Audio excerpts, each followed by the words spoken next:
ఈ చెయ్యి మీ భావములను ప్రకటనం చేస్తుంది. ఈ చెయ్యి మీ పాపపుణ్యములకు నిలయమై ఉంటుంది. ఈ చెయ్యి ఎన్ని రకాలుగా కదులుతోందో అన్ని పుణ్యపాపములు మీరు రోజు చేస్తున్నట్లే. ఒక్కటే గుర్తు. అందుకే సృష్టి మొత్తం మీద 3 ప్రాణులకే చెయ్యి, 4వ ప్రాణికి ఇంకా చెయ్యి లేదు. చేత్తో మాత్రమే అన్నం తిను అని వేదం చెప్తుంది. ఎందుకో తెలుసా అండి? అన్నం కానీ మీరు తినే ఏ పదార్థాన్ని కానీ ఉపకరణమును వాడి తినకూడదు. చెంచాలతో తినడం, ఫోర్కులతో తినడం మనకి సనాతన ధర్మంలో లేదు. ఎందుకు లేదో తెలుసా అండి? ఒక్కటే కారణం. ఈశ్వరుడు అరచేతి యందు అమృతాన్ని ఉంచుతాడు. అరచేతి యందు కుడి చెవి యందు అమృతం ఉంటుంది. పూజ చేసేటప్పుడు నవరంధ్రములలో ఎటువైపు నుంచైనా గాలి బయటికి పెడితే ఆ పూజ అక్కడతో పూర్తయిపోతుంది. ఆ తర్వాత చేసిన పూజ కింద లెక్క వేరు. అందుకని స్నానం చేసి వచ్చి మళ్ళీ ఆచమనం చేసి పూజ చేయాలి. ఇలా నేను ఎక్కడ చేస్తానండి అస్తమానం ఆచమనం అంటారని, కుడి చెవి యందు అమృతం ఉంటుంది. కుడి చెవి మీద ఇలా చేతితో మూస్తే వాడు మళ్ళీ స్నానం చేసి వచ్చి కూర్చుని పూజ చేసినట్టే లెక్క. చేతుల వలన ఏం జరుగుతుంది అంటే మీరు ఏదనుకున్నారో అది పూర్తవుతుంది. ఒక ఉదాహరణకి నేను అన్నం తినాలనుకుంటున్నాను అన్నాను అనుకోండి. అన్నం తినడం దేనికి సంబంధించిన పని అని అడిగారు అనుకోండి, నోటికి సంబంధించిన పని. కానీ నోటికన్నా కూడా ముందు నోరు నవలడానికి ఏది ఆధారం అయి ఉండాలి అన్నం తినడంలో? చెయ్యే. నేను ఆఫీస్కి వెడుతున్నాను, ఆఫీస్కి వెళ్ళడంలో కేవలము కాళ్లతో సరిపోదు, మీ ప్రమేయం లేకుండా ఊగుతాయి చేతులు. చేతులు ఊగితేనే మీరు తేలిగ్గా నడవగలుగుతారు. చేతులు ఊపకుండా నడిచిన నడక చాలా విచిత్రంగా ఉంటుంది. అసలు నువ్వేం చేశావు ఆఫీస్లో? పని చేశాను అన్న దాంట్లో సింహభాగం దేంతో చేస్తారంటే చేతులతోటి. మీరు బాగా జ్ఞాపకం పెట్టుకోండి, భుజము అన్న మాట తర్వాత చేతుల వరకు ఇంకా చెప్పలేదు లలితా సహస్రంలో. కాబట్టి ఇప్పుడు భుజములు అన్న దగ్గర మీరు చేతులు వరకు సమన్వయం చేసుకుంటే కదిలేటటువంటి చేతుల చేత మనకి 2 ఫలితములు కలుగుతూ ఉంటాయి. బాగా జ్ఞాపకం పెట్టుకోండి విషయాన్ని. మీ యొక్క ఉత్తర జన్మ నిర్ణయింపబడడానికి ప్రధాన హేతువులేవి? మీ చేతులే. మీ యోగము, మీ క్షేమము, మీ వెనక ఉన్న వారి యొక్క యోగము, క్షేమము దేని మీద ఆధారపడి ఉంటుంది? ఈ చేతుల మీదే ఆధారపడుతుంది. ఈ చేతులతో చేసినటువంటి పనులు మంచి పనులు అనుకోండి, ఈ చెయ్యి ఇచ్చినందుకు నన్ను నమ్ముకున్న వాళ్ళు క్షేమంగా ఉంటాం. ఈ చెయ్యి చెయ్యకూడని పనులన్నీ చేస్తోందనుకోండి, అడిగేవాళ్ళు లేరు కదా అని ఈ చేతితో నేను చేసిన పనులే నా దుఃఖమునకు కారణమవుతాయి.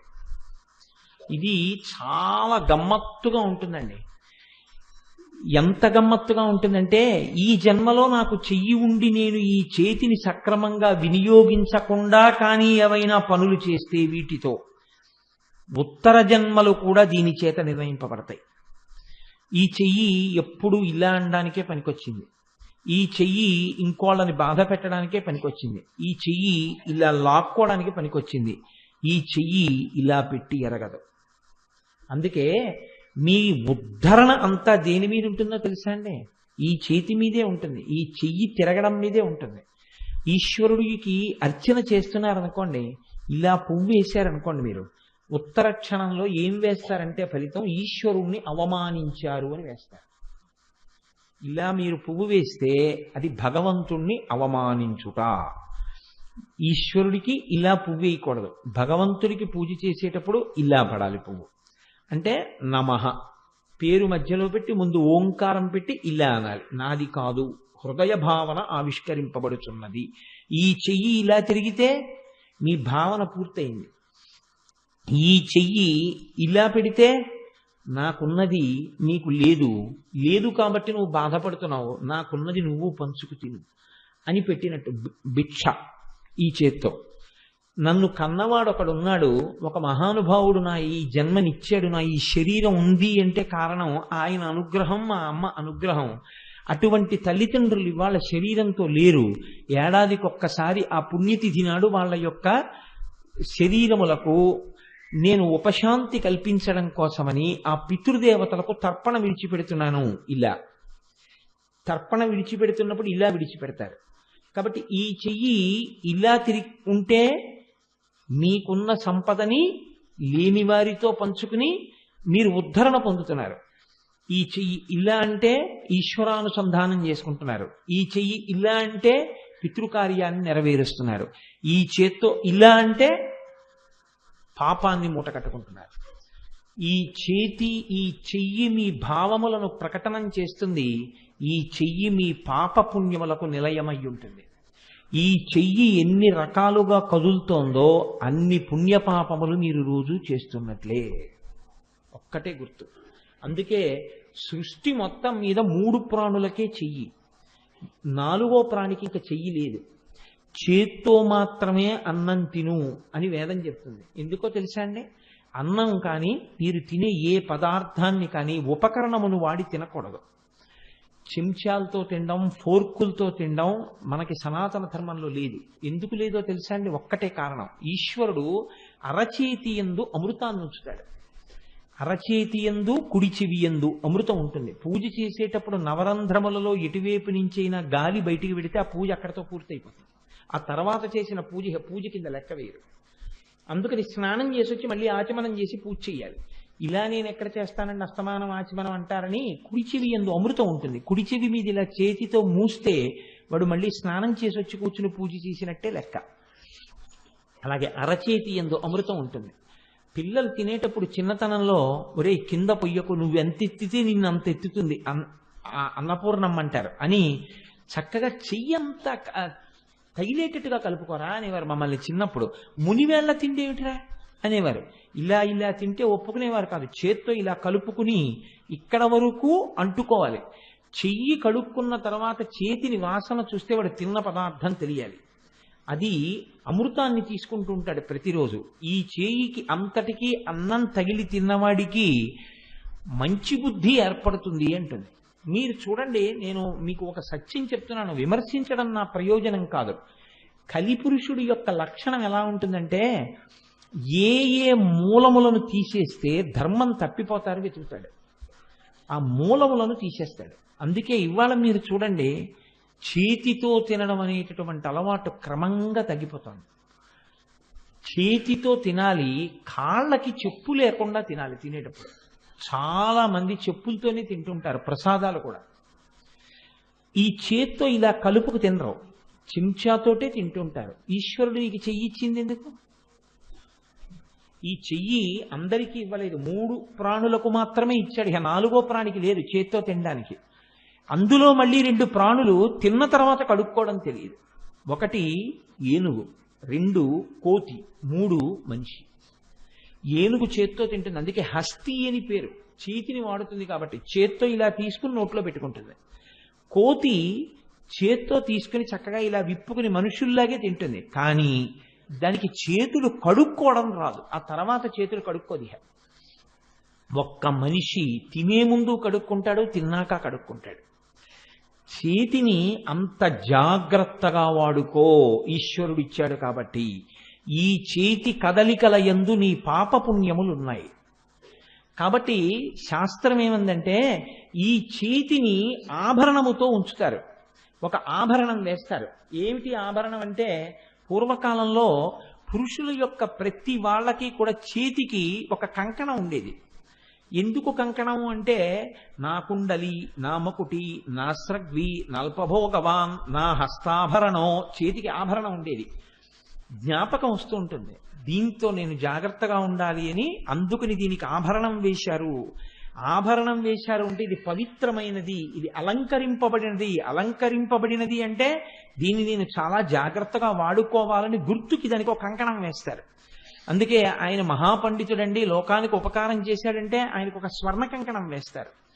ఆయన చేతికి ఒక సింహతలాటం వేస్తారు. ఆయన ఒకసారి సింహతలాటం వేసుకున్నాడు అనుకోండి, ఆ చెయ్యి ఇలా చాపకూడదు జీవితంలో. ఇలా చెయ్యి చాపి బతకవలసిన రోజు ఉండకూడదు. అప్పుడే చేతికి సింహతలాటం వేసుకోవాలి. కాబట్టి అలా చేతికి ఆభరణం పెడతారు. ఈ చేతికి ఆభరణం పెట్టడం వెనకాతల ఉన్న ఉద్దేశ్యం, ఈ చేతితో సత్కర్మాచరణము మాత్రమే చెయ్యి. కాబట్టి చేసే కర్మకి సూచన చెయ్యి. ఈ చేతితో మీరు చేసినటువంటి కర్మలు మీరు మర్చిపోతారేమో కానీ ఈశ్వరుడు మర్చిపోడు. 3 కింద పెట్టుంచుతారు దాన్ని. అవే సంచితము, ఆగామి, ప్రారబ్ధము అని 3 ఉంటాయి. ఇది మీరు పట్టుకుంటే అమ్మవారి చేతిని ఎందుకు స్తోత్రం చేయాలో తెలుస్తుంది. సంచితము అంటే మీరు ఏ శరీరంలో ఉన్నా ఏదో చేస్తూనే ఉంటారు. పాపము పుణ్యము ఈ రెండు వెళ్ళి పెద్ద కొండల్లా పడిపోయి ఉంటాయి, మనకి తెలియదు. కానీ నా ఖాతాలో పడి ఉంటుంది. అక్కడ పడి ఉంటే ఇందులోంచి ప్రారబ్ధము అంటే ఒక శరీరాన్ని ఇస్తారు. ఇచ్చినప్పుడు ఏం చేస్తారంటే బొత్తిగా పాపం అంతా తీసి నుదుటి మీద రాసేస్తే ఏడుస్తాడు ఇంకా ఉన్నన్నాళ్ళు. అలా ఏడిస్తే ఏముంటుందిలే పాపం పని చేద్దాం, మధ్య మధ్యలో ఏదో కొంచెం హాస్యం జోడించినట్టు 4 సుఖాలు కూడా పెడదామంటాడు ఈశ్వరుడు. అప్పుడు పుణ్యాలు తీస్తాడు, పాపాలు తీస్తాడు. కొన్ని పుణ్యాలు కొన్ని పాపాలు అనుభవించమని పంపిస్తాడు శరీరాన్ని. అందుకే మనుష్యలోకంలో ఉన్నవాడు సుఖాన్ని దుఃఖాన్ని కూడా పొందుతాడు. మనిషి అయి పుట్టినటువంటి వాడు సుఖ దుఃఖములు రెండూ కలగవో అని చెప్తే అబద్ధం అది. మనుష్య శరీరం అలాగే ఉంటుంది సుఖ దుఃఖాలతో. దేవతలైతే దుఃఖం లేకుండా సుఖంతోనే ఉంటారు. కిందకెళ్ళిపోయిన వాళ్ళైతే సుఖం లేకుండా దుఃఖంతోనే ఉంటారు. అది విభాగం, ఈశ్వరుడు శాస్త్రంలో విభాగం చేశాడు. కాబట్టి ఇప్పుడు ఇక్కడ మనం ఏవో కొన్ని సుఖాలు కొన్ని దుఃఖాలు అనుభవించడానికి, కొన్ని పాపాలు కొన్ని పుణ్యాలు అనుభవించడానికి ఈ శరీరంతో వచ్చాం. మీరు ఒక్క విషయం ఆలోచించండి, ఈ అనుభవించేటటువంటి దాన్ని ప్రారబ్ధము అంటారు. ఇది విడిచిపెట్టేసిన బాణం, ఇంకెవరు ఆపలేరు దాన్ని. అనుభవించేస్తాడు ఈ శరీరంలో. కానీ ఈ శరీరంలో ఉండగా ఎవడైనా భగవంతుణ్ణి పరమభక్తితో సేవించిన వాడైతే వాడికి అమ్మవారి అనుగ్రహంతో ఏమవుతుంది అంటే, ఇప్పటి వరకు కొన్ని కోట్ల జన్మలలో సంపాదించినటువంటి పాపపుణ్యములు అనబడేటటువంటి సంచితం దగ్ధమైపోతుంది. అంటే ఇంకక్కడ బ్యాలెన్సే ఉండదు, అంతా కాలిపోతుంది. కాలిపోతే ఇంకా మళ్ళీ కొత్తగా జన్మనెత్తవలసిన అవసరమే ఉంది. ఇది మొదట అసలు జన్మనెత్తవలసిన అవసరం లేని స్థితి దేనివల్ల వస్తుంది అంటే సంచితము దగ్ధం అవడం వల్ల వస్తుంది. ప్రారబ్ధము అనుభవించేస్తాడు. సంచితం లేనప్పుడు ఆగామిది, అందులోంచి తీస్తే కదా మళ్ళీ మీకు ఇంకో కొత్త జన్మ ఇవ్వడం. ఇంకా ఆగామి లేదు. సంచితము వలన ఆగామి పోయింది, ప్రారబ్ధం అనుభవించేశారు. సంచిత ఆగామి ప్రారబ్ధములు అయిపోయాయి. ఇంక ఇప్పుడు సుఖం, వాడికి పుణ్యము లేదు పాపము లేదు. పుణ్యం ఉన్నా దేవతగా రావాలి, పాపం ఉంటే తిరియకుగా రావాలి, పుణ్యపాపములు ఉంటే మనుష్యుడిగా రావాలి. మూడు లేవు. ఎందుకు లేవు అంటే ఏది చేసినా వేదం ఏది చెప్పిందో అది చేస్తాడు, నేను చెయ్యలేదని ఈశ్వరుడికి ధారపోసేస్తాడు. ఇప్పుడు ఆయనకి పుణ్యమేది పాపమేది ఆయనకేం లేవు, రెండు సున్నా. జ్ఞానాగ్ని దగ్ధ కర్మాణం. కాబట్టి ఇప్పుడు ఆయనకి ప్రారంధం అయిపోయే వరకు శరీరంలో ఉంటాడు. ప్రారంధం అయిపోతుంది ఓ రోజున ఆ శరీరాన్ని వదిలిపెట్టేస్తాడు. వదిలిపెట్టేసిన తర్వాత ఇంకా మళ్ళీ వస్తాడా? ఇహ రాడు. ఇది మనం అనుభవించేదైతే ఈ సంచితము ఆగామి ప్రారబ్ధము లెక్క కట్టి కాల్చేది, ఈ జన్మలో ప్రారబ్ధాన్ని జ్ఞానంతో సాక్షిగా అనుభవింపచేసేది, మళ్లీ జన్మ ఎత్తనవసరం లేకుండా చూసేది ఏ చెయ్యి?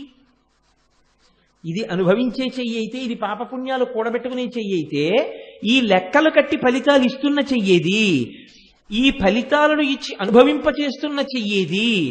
ఇలా మనం భక్తితో ఉంటే ఇంకా మళ్ళీ పుట్టవలసిన అవసరం లేనటువంటి జ్ఞానం ఇస్తున్న చెయ్యేది, ఆ చెయ్యి అమ్మవారి చెయ్యి. ఇప్పుడు మీరు పట్టుకున్నారో లేదో, ఆ చేతి కదలికలు మన విడుదలకు హేతువులు, ఆ చేతి కదలికలు మన సుఖములకు హేతువులు, ఆ చేతి కదలికలు మన పాపములను క్షమింపబడడానికి హేతువులు, ఈ చేతి కదలికలు ద్వంద్వములకు హేతువులు. పాపము పుణ్యము రెండిటికీ హేతువులు. ఇంత చెప్పిన నేను ఇంటికి వెళ్ళి ఎవరి మీద దెబ్బలాడి ఇలా అన్నాను అనుకోండి, అయిందంతే, నా ఖాతాలో పడింది పాపం. కాబట్టి మనస్సు అనేటటువంటి దాన్ని నిగ్రహించనంతసేపు ఇది చెయ్యవలసిందే ఉండదు, దీనికేం స్వాతంత్రం ఉండదు. మనస్సు ఎలా ప్రకోపం చెందితే ఇది ఎలా ఆడుతూ ఉంటుంది. ఇది అలా ఆడుతున్న కొద్దీ పాపం పుణ్యం పడుతూ ఉంటుంది. అలా పడకుండా మిమ్మల్ని ఎప్పుడూ నిభాయించి ఉంచేటట్టుగా మనస్సుని మార్చగలిగినటువంటి చెయ్యి ఏది ఉన్నదో లోకంలో, ఆ చెయ్యే అమ్మవారి చెయ్యి. ఇప్పుడు మీరు ఒకటి బాగా జ్ఞాపకం పెట్టుకోండి, గుర్తుపట్టండి. నేను ఒకటి చెప్తాను. అసలు మనం ఇందులో ఉన్నామంటే ఏది కారణం? ఆవిడ చెయ్యే. ఆవిడ చెయ్యే కదండి ప్రారంభం అనుభవించమని ఈ జన్మ ఇచ్చింది. ఈ క్షణంలో నేను కూర్చుని మీకు లలితా సహస్రం చెప్తున్నానంటే ఏ చేతి అనుగ్రహం? ఈ జన్మలో ఎన్ని కోట్ల జన్మల తర్వాతో బయట వాన పడుతున్నా అయ్యో తడిసిపోతామేమో అని కూడా చూసుకోకుండా మేము లలితా సహస్రం వినవలసిందే అని మీరు రాగలిగారంటే ఇవాళ ఏ చేతి అనుగ్రహం మీకు కలిగితే వచ్చి కూర్చున్నారు? ఆ చేతి అనుగ్రహం కలిగితే వచ్చి కూర్చున్నారు. మరి ప్రతి క్షణం మీకు దగ్గరగా ఉన్నది ఏ చెయ్యి అప్పుడు? ఆ చెయ్యి. మరి ఆ చేతిని మీరు ఎందుకు గుర్తించలేకపోయారు ఇన్నాళ్ళు? గుర్తించలేకపోబట్టి కదా ఇన్ని జన్మలు వచ్చాయి. అది గుర్తిస్తే ఆభరణంతో శోభించినట్టు, అది గుర్తించకపోతే ఆభరణ రహితమైనట్టు. ఆవిడ పెళ్ళవకముందు అలాగే ఉంది, పెళ్ళయ్యాక ఆవిడ అలాగే ఉంది. కానీ ఆవిడకి పెళ్ళైపోయిందని ఎలా తెలిసింది? మంగళసూత్రము చేత తెలిసింది. అలాగే ఇప్పుడు ఈయన అమ్మవారి యొక్క వైభవాన్ని గుర్తుపట్టాడని ఏమిటి? ఆ ఆభరణములను గుర్తుపడతాడు. అవి అలంకృతమై ఉన్నాయి. ఆ చేతులు నన్ను ఉద్ధరించే చేతులు, ఈ చేతులు జన్మలెత్తడానికి హేతువులైన చేతులు, ఈ చేతులు మళ్లీ జన్మనెత్తవలసిన అవసరం లేని రీతిలో పనిచేయాలంటే ఆ చేతుల అనుగ్రహం ఉండాలని సమన్వయం చేసుకుంటాడు. ఈ సమన్వయం రావడం జరిగితే అప్పుడు నిజంగా నీకు ఆ అమ్మవారి చేతులకు పెట్టిన భూషణముల గురించి నీకు తెలిసినట్టు. భూషణములంటే సౌందర్యమును పెంచుతాయి. సౌందర్యమును ఏవి పెంచుతాయో అవి భూషణములని పేరు. సౌందర్యాన్ని పాడు చేసేవి ఎవరు చేయించి పెట్టుకోరు కదండి. అలా ఎవరు పెట్టుకోరు. సనాతన ధర్మంలో సౌందర్య పోషకములుగానే ఆభరణములను వాడతారు తప్ప సౌందర్యమును పాడి చేసి భయం కొల్పే రీతిలో ఉండేటటువంటి వాటిని సనాతన ధర్మమునందు వాడరు. అందుకే అసలు మొన్నటి వరకు నాకు తెలిసి పరమ భయంకరమైనటువంటి కళ్ళజోళ్ళు కానీ అలాంటివి కూడా ఏం ఉండేవి కావు. ఎందుకు ఉండేవి కావు అంటే నీ యొక్క రూపము అవతల వారికి ప్రసన్నంగా ఉండాలి, అవతల వారు సంతోషించేదిగా ఉండాలి చూడగానే.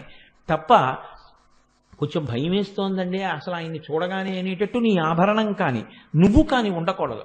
అమ్మవారి ఆభరణముల చేత, ఆ భూషణముల చేత భుజములు శోభిస్తున్నాయంటే ఆవిడ భౌతికమైనటువంటి అందం కోసం అవి పెట్టుకున్నట్ట, లేకపోతే నీకు ఈ రహస్యం తెలియడం ఆవిడికి భూషణములైనట్ట.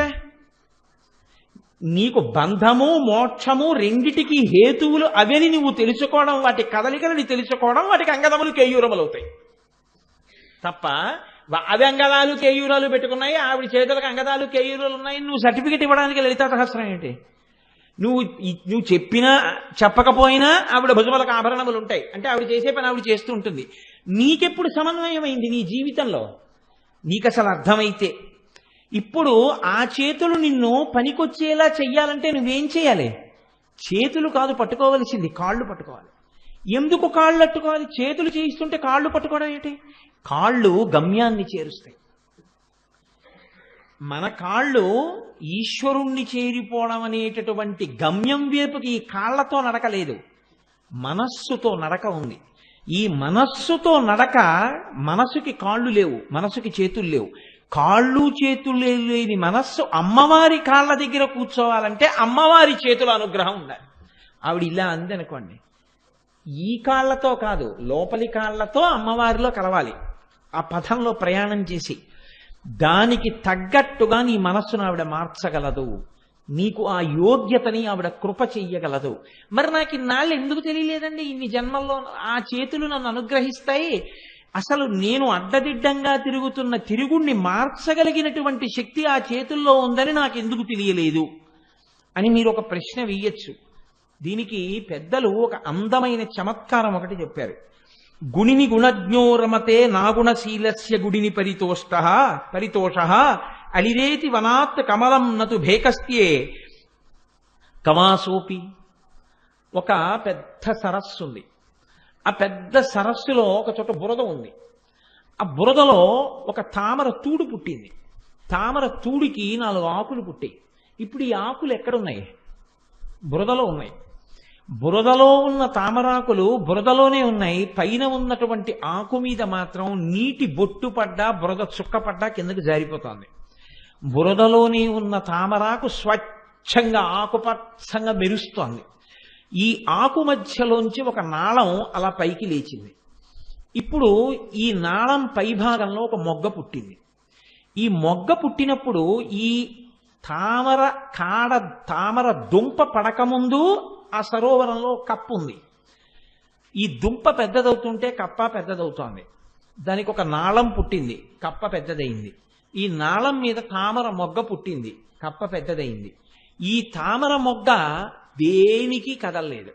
బురదలోంచి పుట్టినటువంటి దుంపలోంచి పైకొచ్చినటువంటి తామర మొగ్గ సూర్యకిరణములకు విచ్చుకుంది. ఈ విచ్చుకున్న తామర పువ్వులో ఏముంది? మకరందం ఉంది, తేనె ఉంది, కప్ప అక్కడే ఉంది. దుంప పుట్టినప్పటి నుంచి కప్ప అక్కడే ఉంది. తామర పువ్వు కప్ప తర్వాత వచ్చింది. వచ్చి పైకొచ్చి పువ్వు పూసింది.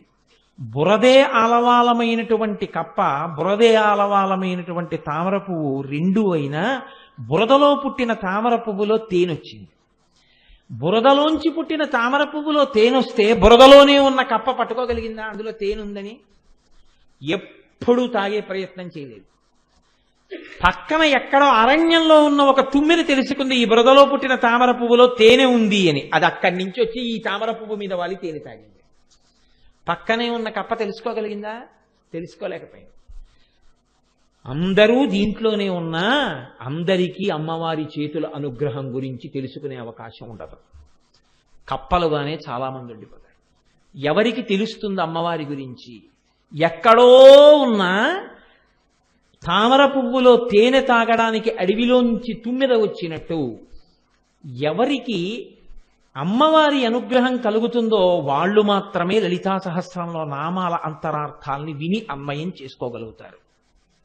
కాబట్టి నాకెందుకు ఇన్నాళ్ళ తెలియలేదండి, నాకెందుకు ఇన్నాళ్ళ ఆ చేతుల గురించి తెలియలేదు? నువ్వు ఇన్నాళ్ళు కప్పగా ఉన్నావు. ఇవాళ నువ్వు తెలుసుకుంటున్నావంటే అమ్మవారి అనుగ్రహంతో ఇంతకాలానికి నువ్వు తుమ్మెద కాగలిగావు. నువ్వు తుమ్మెదగా ఆ పువ్వు మీద వాలి ఉండాలని కోరుకుంటే, ఆ తేనె తాగాలని కోరుకుంటే నీ అదృష్టం. కాక నీవు అలా ఎగిరి వెళ్ళి పద్మము మీద ఉండవలసిన దానివి పద్మము మీద ఉండకుండా పక్కన ఉన్నటువంటి తుమ్మ చెట్టు మీద వాలి కూర్చున్నావా, నిన్ను తొండో కాకో తినేస్తాయి. కాబట్టి తుమ్మిదవయ్యున్నందుకు పద్మం మీదే ఉండు. పద్మం మీదే ఉంటే నీకు తేనె దొరుకుతుంది. తుమ్మ చెట్టు మీద వాలే ప్రయత్నం చేశావా, తొండకో కాకికో ఆహారం అవుతావు. ఒకసారి తెలిసింది, మార్చుకోవడం నీ జీవితం, నీ వంతు. కాబట్టి కప్పకి తెలియంది తుమ్మెదకి తెలుసున్నట్టు కొంతమందికి మాత్రమే ఆ చేతుల యొక్క వైభవం తెలుస్తోంది. ఎవరు తెలుసుకున్నాడో వాడు ధన్యత పొందుతున్నాడు. కాబట్టి ఆ నామం చెప్పగానే ఆ చేతులకు ఇప్పుడు ఆభరణములు ఉండాలా వద్దా? అమ్మ బాబోయ్, నా తల్లి అనుగ్రహించగలిగిన తల్లిని నువ్వు మనసులో పొంగిపోవడమే అంగదములు కేయూరములు పెట్టడం. గద అంటే కీర్తించడం.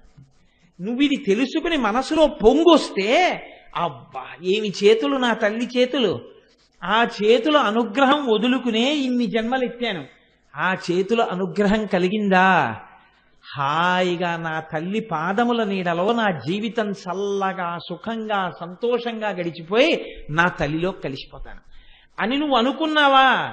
అదే శరీరం, అదే జీవితం. భార్యను వదిలేయక్కర్లేదు, పిల్లలను వదిలేయక్కర్లేదు, అదే సంసారం. కానీ ఒక్కటే తేడా, అంతకుముందు నావిని అనుభవించావు, ఇప్పుడు తుమ్మిదవై తామరలో తేనె తాగుతావు. ఇప్పుడు అంటావు అదంతా అమ్మవారి అనుగ్రహం అండి అంటావు. కష్టం వచ్చింది, అమ్మవారు ప్రారంధం కదండి, బాణం విడిచిపెట్టేసింది కదా, ఈ శరీరంతో అనుభవించేవి అయిపోతున్నాయి, అయిపోనివ్వండి, అయిపోతుంది, పాపం అయిపోతోంది, పుణ్యం అయిపోతుంది, గొడవ వదిలిపోతోంది కదా అంటావు. కాబట్టి ఇప్పుడు నీ చిరునవ్వు మాత్రం చెక్కు చెదరట్లేదు. ఈ స్థితికి ఎదగడానికి హేతు ఏదై ఉన్నది? ఆ చేతులై ఉన్నవి, ఆ భుజములై ఉన్నవి. ఆ భుజములకేమి తెలుసు? రక్షణ ఒక్కటే తెలుసు. ఈ రక్షణ అన్న విషయం నీకు అర్థమైతే ఆనాడు నువ్వు భూషణం పెట్టుకున్నట్టు. గమ్మత్తు విన్నారా? అక్కడ భూషణం ఇప్పుడు ఏమవుతుంది? ఇది విని తెలుసుకోగానే మీరు భూషణంతో ఉన్నవారు అవుతారు. భూషణము లేకుండా ఉండకూడదు.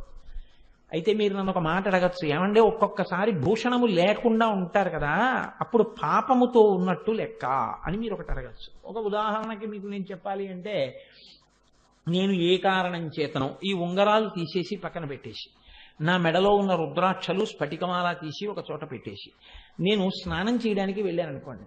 అప్పుడు నా మీద ఏమీ భూషణములు లేవు కదా. అప్పుడు ఆ సమయమునందు ఒక్క పావు గంటో 10 నిమిషాలో నేను స్నానం చేస్తూ ఉండగా, ఏ నదిలోనో స్నానం చేస్తుంటే తేలిపోతాయి రుద్రాక్షలు ఇవి అని తీసేసాను అనుకోండి. పోనీ ఏదో దొంగలు కొట్టేస్తారని ఉంగరాల వీధి ఇంట్లో పెట్టేసి వెళ్ళిపోయాను అనుకోండి. దర్భ ఒకటి పెట్టుకుందానిలే సంధ్యావందనం చేసేటప్పుడు అనుకుని వెళ్ళిపోయాను అనుకోండి. ఇప్పుడు నా శరీరము పాపభూయిష్టమైనట్ట. ఒక్కనాటికి కాదు. ఎందుకో తెలుసా అండి? ఉండవలసిన గొప్ప ఆభరణం ఒకటి నాకుంది. అదే పురుషుడికి యజ్ఞోపవీతం, స్త్రీకి మంగళసూత్రం. ఈ 2 ఆభరణములు జీవిత పర్యంతము తీయబడవు, అలాగే ఉంటాయి. కాబట్టి నిత్యము నువ్వు వాటితో ఉంటావు. ఇవి ఈశ్వరానుసంధానమునకు పనికొచ్చేవి, ఇవి బాహ్యాలంకారాలు కావు. గాయత్రి దేనికి చిహ్నం అంటే నిరంతర బ్రహ్మ సమన్వయానికి గుర్తు. మంగళసూత్రం దేనికి గుర్తు అంటే నిరంతరము నేను సువాసిని అని ఆయన వైభవానికి బతకాలి అనేటటువంటి మంగళత్వానికి గుర్తు. ఈ 2 గుర్తులు సహజముగా భూషణములై ఉన్నాయి. అందుకే మగవాడికి యజ్ఞోపవీతం ఉంటే ఆడదానికి లేదని బెంగపెట్టుకోకుండా మంగళసూత్రం వేయించారు. కనుక ఈ ఆభరణములు ఉన్నట్టే ఉండవలసిన గొప్ప ఆభరణం ఒకటి ఉంది లోకంలో. ఏది ఆ ఆభరణము? అసలు అమ్మవారి ఆభరణాల గురించి నువ్వు తెలుసుకోవడమే నీకు పెద్ద ఆభరణం. ఇది తెలియనంతసేపు ఆ విద్య ఏ విద్య అని అడిగారు. పొట్టకూటికి పనికొచ్చే విద్యే తప్ప ఆత్మోన్నతికి పనికొచ్చే విద్య కాదని చెప్పారు. దానివల్ల ఏమవుతుంది అంటే ఇంకొంచెం మంచి అన్నం తింటాడు, కొంచెం మంచి పదార్థాలు తింటాడు, కాస్త జీడిపప్పు ఎక్కువ వేసుకుంటాడు. అందరూ మామూలుగా పడుకుంటే ఆయన ఏసీలో పడుకుంటాడు. ఒక ఆయన ఆటోలో పెడితే ఆయన కారులో పెడతాడు. ఆయన గమ్యమే చేరుతాడు, ఈయన గమ్యమే చేరుతాడు. ఆయన పడుకుంటాడు, ఈయన పడుకుంటాడు. కాకపోతే ఆయన దోమల్ని కొట్టుకుంటాడు, ఈయన ప్రశాంతంగా పడుకుంటాడు. అంతే తేడా, ఇద్దరూ బతుకుతారు. కానీ ఎవడు అమ్మవారి ఆభరణములను గురించి బాగా తెలుసుకుంటున్నాడో, అమ్మవారి యొక్క అవయవముల రహస్యం తెలుసుకుంటున్నాడో అటువంటి వాడికి తాను భూషణములు పొందుతున్నాడు. ఏదా భూషణం అని అడిగారు. ఆ భూషయే విద్య అన్నాడు. మీకు తెలియకుండానే జీవితంలో కొన్ని భూషణాలు ఉంటాయి, నిన్ను రక్షించే భూషణములు కొన్ని ఉన్నాయన్నారు. ఏవా భూషణములు అని అడిగారు. అడిగితే మాతా సమన్నాస్తి శరీర పోషణం. ఈ శరీరాన్ని పోషించడం విషయంలో అమ్మ కన్నా గొప్పది లోకంలో లేదు. అమ్మ కన్నా గొప్ప ఉపమానం ఎప్పుడూ చెప్పకూడదు. ఈ శరీరాన్ని పోషించడంలో పొరపాటున కూడా భార్యకి పెద్ద స్థానం లేదు. అంటే భార్యాస్థానాన్ని నేను కించపరిచానని మీరు అనుకుంటున్నారేమో. ఒక్కనాటికి కాదు. నా భార్య కన్నా నా తల్లిని నేను ఎక్కువ చెప్తున్నప్పుడే నా భార్య నా బిడ్డలకి తల్లిగా కీర్తిని పొందుతోందా లేదా మీరు నాకు చెప్పండి. నా శరీరాన్ని పోషించడంలో నా భార్య కన్నా నా తల్లి గొప్పది అని నేను పెద్దపీట వేసి ఎప్పుడు చెప్తున్నానో ఆ క్షణంలోనే నా భార్య నా బిడ్డలకి తల్లిగా, ఆమె కూడా నా భార్యగా కన్నా నా బిడ్డల యొక్క తల్లిగా ఆవిడ పెద్ద స్థానమును పొంది ఉన్నది, అగ్రపూజ పొంది ఉన్నది. నేను ఆవిడని అవమానం చేసింది ఎక్కడుంది? అసలు అర్థం చేసుకుంటే ఏమీ లేదు. కాబట్టి మాతా సమన్నాస్తి శరీర పోషణం. అమ్మ కన్నా ఈ శరీరాన్ని పోషించేటటువంటిది లోకంలో లేదు. కాబట్టి నిజానికి పోషణలో భూషణం అమ్మ. అలాగే చింతా సమన్నాస్తి శరీర శోషణం. శరీరాన్ని పాడు చేసేసేయడంలో, ఇలా ఖేద పెట్టేయడం విషయంలో, చెమట పట్టించేయడం విషయంలో, నిరాశ నిస్పృహలకి లోను చేయడం విషయంలో చింత కన్నా గొప్ప శత్రువు లేదు. భార్యా సమన్నాస్తి శరీర తోషణం. ఈ శరీరానికి సుఖాన్ని ఇవ్వడానికి, తుష్టిని ఇవ్వడానికి, సుఖము తుష్టి రెండింటిని కల్పించడానికి భార్య కన్నా గొప్ప సాధనం లేదు. విద్యా సమన్నాస్తి శరీర భూషణం. ఎవరు విద్యని కలిగి ఉన్నాడో దాన్ని మించినటువంటి భూషణం శరీరానికి ఇంకోటి ఉంటుంది. నువ్వు ఎవరివై ఉన్నావు, ఏ కులంలో పుట్టావు, ఏ జాతిలో పుట్టావు, ఇది కాదు. విద్యయందు అధికుడు. ఏ విద్య? ఆత్మవిద్యయందు భగవంతుణ్ణి గురించి తెలుసుకుని తన జీవితానికి సమన్వయం చేసుకోవడంలో ఆయనే సాటి. ఇప్పుడు ఆయన అందరికన్నా గొప్పగా భూషింపబడినవాడు, ఆయన పెద్ద భూషణములు పెట్టుకున్నవాడు. ఈ విద్య ఎక్కడి నుంచి వస్తోంది? ఈ విద్య సిలబస్తో వచ్చేది కాదు. నా పేరు పక్కన బీకామ్ అని ఉండాలంటే ఒక సిలబస్ నాకు వస్తే చాలు. Answer in 5 of the following అన్నప్పుడు 10లో 5 వస్తే నాకు బీకామ్ వస్తుంది. కానీ ఆత్మవిద్య యందు నేను నిష్ణాతుణ్ణి కావడానికి సిలబస్ చేత ఆత్మవిద్య రాదు. అమ్మవారి అనుగ్రహంతో ఆత్మవిద్య అలవడుతుంది. కాబట్టి ఇప్పుడు అమ్మవారి అనుగ్రహం, అమ్మవారు ఇలా చూపిస్తుంటుంది. అందుకే ఇలా చూపించడం ఇది కేవలంగా వరముద్ర మాత్రమే కాదు. అసలు నీకు గొప్ప వరం ఏమిటో తెలుసా? నీ జీవితంలో ఏవి పట్టుకోవాలో నీ చెప్పేయడమే వరం. ఏమిటో తెలుసా? పట్టుకోవలసినవి నా పాదాలు. నా పాదాలు పట్టుకో, నీ పాదాలు ఎటు నడవాలో వస్తుంది. ఇది గమ్యమును, గమనమును, ధ్యేయమును, లక్ష్యమును నిర్దేశించి, ఈ పైకాళ్ళకు కాదు మనసుకి ప్రస్థానం నేర్పి ఈశ్వరుడి వైపుకి నడిపిస్తుంది. ఈశ్వరుడి వైపుకి నడిపించేటటువంటి ఆత్మవిద్య తనకి అలవడడం అది నిజమైన భూషణం. ఈ భూషణం ఎప్పుడు వస్తుందని అడిగారు. ఆ భూషణాన్ని నువ్వు సమన్వయ రూపంలో ఇందుకు అని అర్థం చేసుకోవడం నీకు వస్తే నీకు ఇది భూషణంగా వస్తుందన్న, విద్య భూషణంగా వస్తుంది. అప్పుడు నువ్వు తరిస్తావు. విద్ అంటే తెలుసుకునుట. ఏది తెలుసుకుంటే ఇంకా మళ్ళీ ఇంకోటి తెలుసుకోక్కర్లేదో అలాంటిది తెలుసుకుని అటువంటి భూషణాన్ని నువ్వు పొంది ఉంటావు. అందుకే శాస్త్రంలో ఒక మాట అంటారు, అనుష్ఠాన పర్యంతములోకి రానటువంటి వేదాంతము శుష్కమైన వేదాంతము. మీరు చూడండి, అన్ని విద్యలు అనుష్ఠాన పర్యంతంలోకి రావాలనే ఉండదు. నా స్నేహితుడు ఒకడు ఉండేవాడు, ఎంఏ సాంస్క్రిట్ చదువుకున్నాడు. ఒకనకొకప్పుడు ఎలా సెలెక్ట్ అయిపోయాడో మరి, ఒకసారి ఒక బ్యాంకులో ఒక ఆఫీసర్గా సెలెక్ట్ అయిపోయాడు. అయిపోయిన తర్వాత అతను చాలా సంతోషంగా కాలం గడుపుతుండేవాడు. ఎప్పుడైనా ఏదైనా ఏ కాళిదాసు గారి గురించో ఏ భాసుడి గురించో ఏమైనా ప్రస్తావన వస్తాయని అనేవాడు. ఏమి ఎంఏ సాంస్క్రిట్ ఎప్పుడు మర్చిపోయినామండి. ఇప్పుడంతా డెబిట్ క్రెడిట్ లెడ్జర్లు అని. ఇప్పుడు చెప్పండి, అతను చదువుకున్న విద్య అతనికి అన్నం పెడుతోందా, అతను వెళ్ళి నేర్చుకున్న తర్వాత నేర్చుకున్న విద్య అన్నం పెడుతోందా? నిజానికి ఒకనాడు నువ్వు చదువుకున్న విద్య నీకు సార్థకతకు పనికి రాకపోవచ్చు, అది నీకు ఉపయుక్తం కాకపోవచ్చు. నువ్వు ఉద్యోగంలో చేరడానికి పనికొచ్చింది. ఆ తర్వాత ఉద్యోగంలో చేరిన తర్వాత ఆ ఉద్యోగానికి సంబంధించిన విషయాలు నీకు బాగా వచ్చి ఉండాలి. అప్పుడు ఎప్పుడో నాకు గోల్డ్ మెడల్ ఉందండి, ఇప్పుడు నేను పని చేయనండి అంటే ఒప్పుకోరు. కాబట్టి ఒక్కొక్కసారి విద్యల్లో సమన్వయం లోపిస్తుంది. ఆత్మవిద్య అలా కాదు. అమ్మవారి అనుగ్రహంగా వచ్చిన ఆత్మవిద్య ఏది ఉందో అది నిజమైన విద్య. అది నిజంగా నిన్ను ప్రస్థానం చేర్చగలిగిన విద్య. అది నిన్ను చేరుస్తుంది, నిన్ను నమ్ముకున్న వాళ్ళని చేరుస్తుంది. కాబట్టి ఈ విద్య భూషణంగా ఎప్పుడు వస్తుంది అంటే అమ్మవారి భూషణానికి సమన్వయం ఏమిటో నీకు తెలిసినాడు వస్తుంది అన్నాడు. లేనినాడు నీకు రాదు. అమ్మవారి యొక్క చేతులకు ఉన్న ఆభరణముల యొక్క సమన్వయం మాకు ఎలా బాగా తెలుస్తుంది అని అడిగాడు. ఒక్క విషయం నువ్వు బాగా జ్ఞాపకం పెట్టుకో, పెద్ద వేదాంతం అక్కర్లేదు, నీకు అర్థమైపోతుంది అన్నారు. అమ్మ నీకేం చేస్తోంది అంటే ఏం చెప్పాలి మీరు? నాకు జన్మనిచ్చిందండి, అమ్మ నన్ను కడుపులో పెరగడానికి అవకాశం ఇచ్చిందండి. అమ్మ కడుపులో పెరగడం, నిన్ను రక్షించడం, పిండం బయట ఎక్కడ ఉంటే పిల్లి ఎత్తుకుపోతుంది. అమ్మ కడుపులో పెట్టుకుంది కాబట్టి ఆ పిండం ఉంది. ఆ పిండానికి అమ్మ అన్నం పెట్టింది, తను తిన అన్నంలో భాగం పెట్టింది, పిండం పెరిగింది. అమ్మ ఊపిరిలోంచి ఊపిరి పోసుకుంది, ఇవన్నీ రక్షణే. బయటికి వచ్చాడు, అమ్మ పాలిచ్చింది, రక్షించింది. మలమూత్రములను తనవి తాను తీసుకోలేకపోయాడు, అమ్మ తీసింది, రక్షించింది. తప్పటడుగులు వేశాడు, అమ్మ చెయ్యిచ్చి నడిపించింది, రక్షించింది. తనిప్పుడు నిద్రపోవాలో తెలియదు, అమ్మ పడుకోపెట్టి నిద్రపుచ్చి ఏవీ కరవకుండా రక్షణ పెట్టింది, రక్షించింది. తను జడుసుకున్నాడు, అమ్మ విభూతి పెట్టి కాపాడింది. తను ఉలిక్కి పడుతున్నాడు, అమ్మ తన గుండెల్లోకి చేర్చుకుని బెంగ పెట్టుకుని భయపడనవసరం లేకుండా రక్షణనిచ్చి అమ్మ గుండెల్లో తలపెట్టుకుని హాయిగా నిద్రపోయేటట్టుగా పడుకోపెట్టింది. వాడు ఎందుకో కొన్ని అవయవములలో కొద్దిగా బలహీనంగా ఉన్నాడు అని అమ్మకు అనిపించింది. అమ్మ ఉపవాసం చేసి అభిమంత్రించి రుద్రాక్ష తెచ్చి కట్టింది, అమ్మ రక్షించింది. అమ్మ అన్న మాటకు అర్థం రక్షణ ఒక్కటి. అమ్మ అన్న మాటకి రక్షణ తప్ప భక్షణ తెలియదు.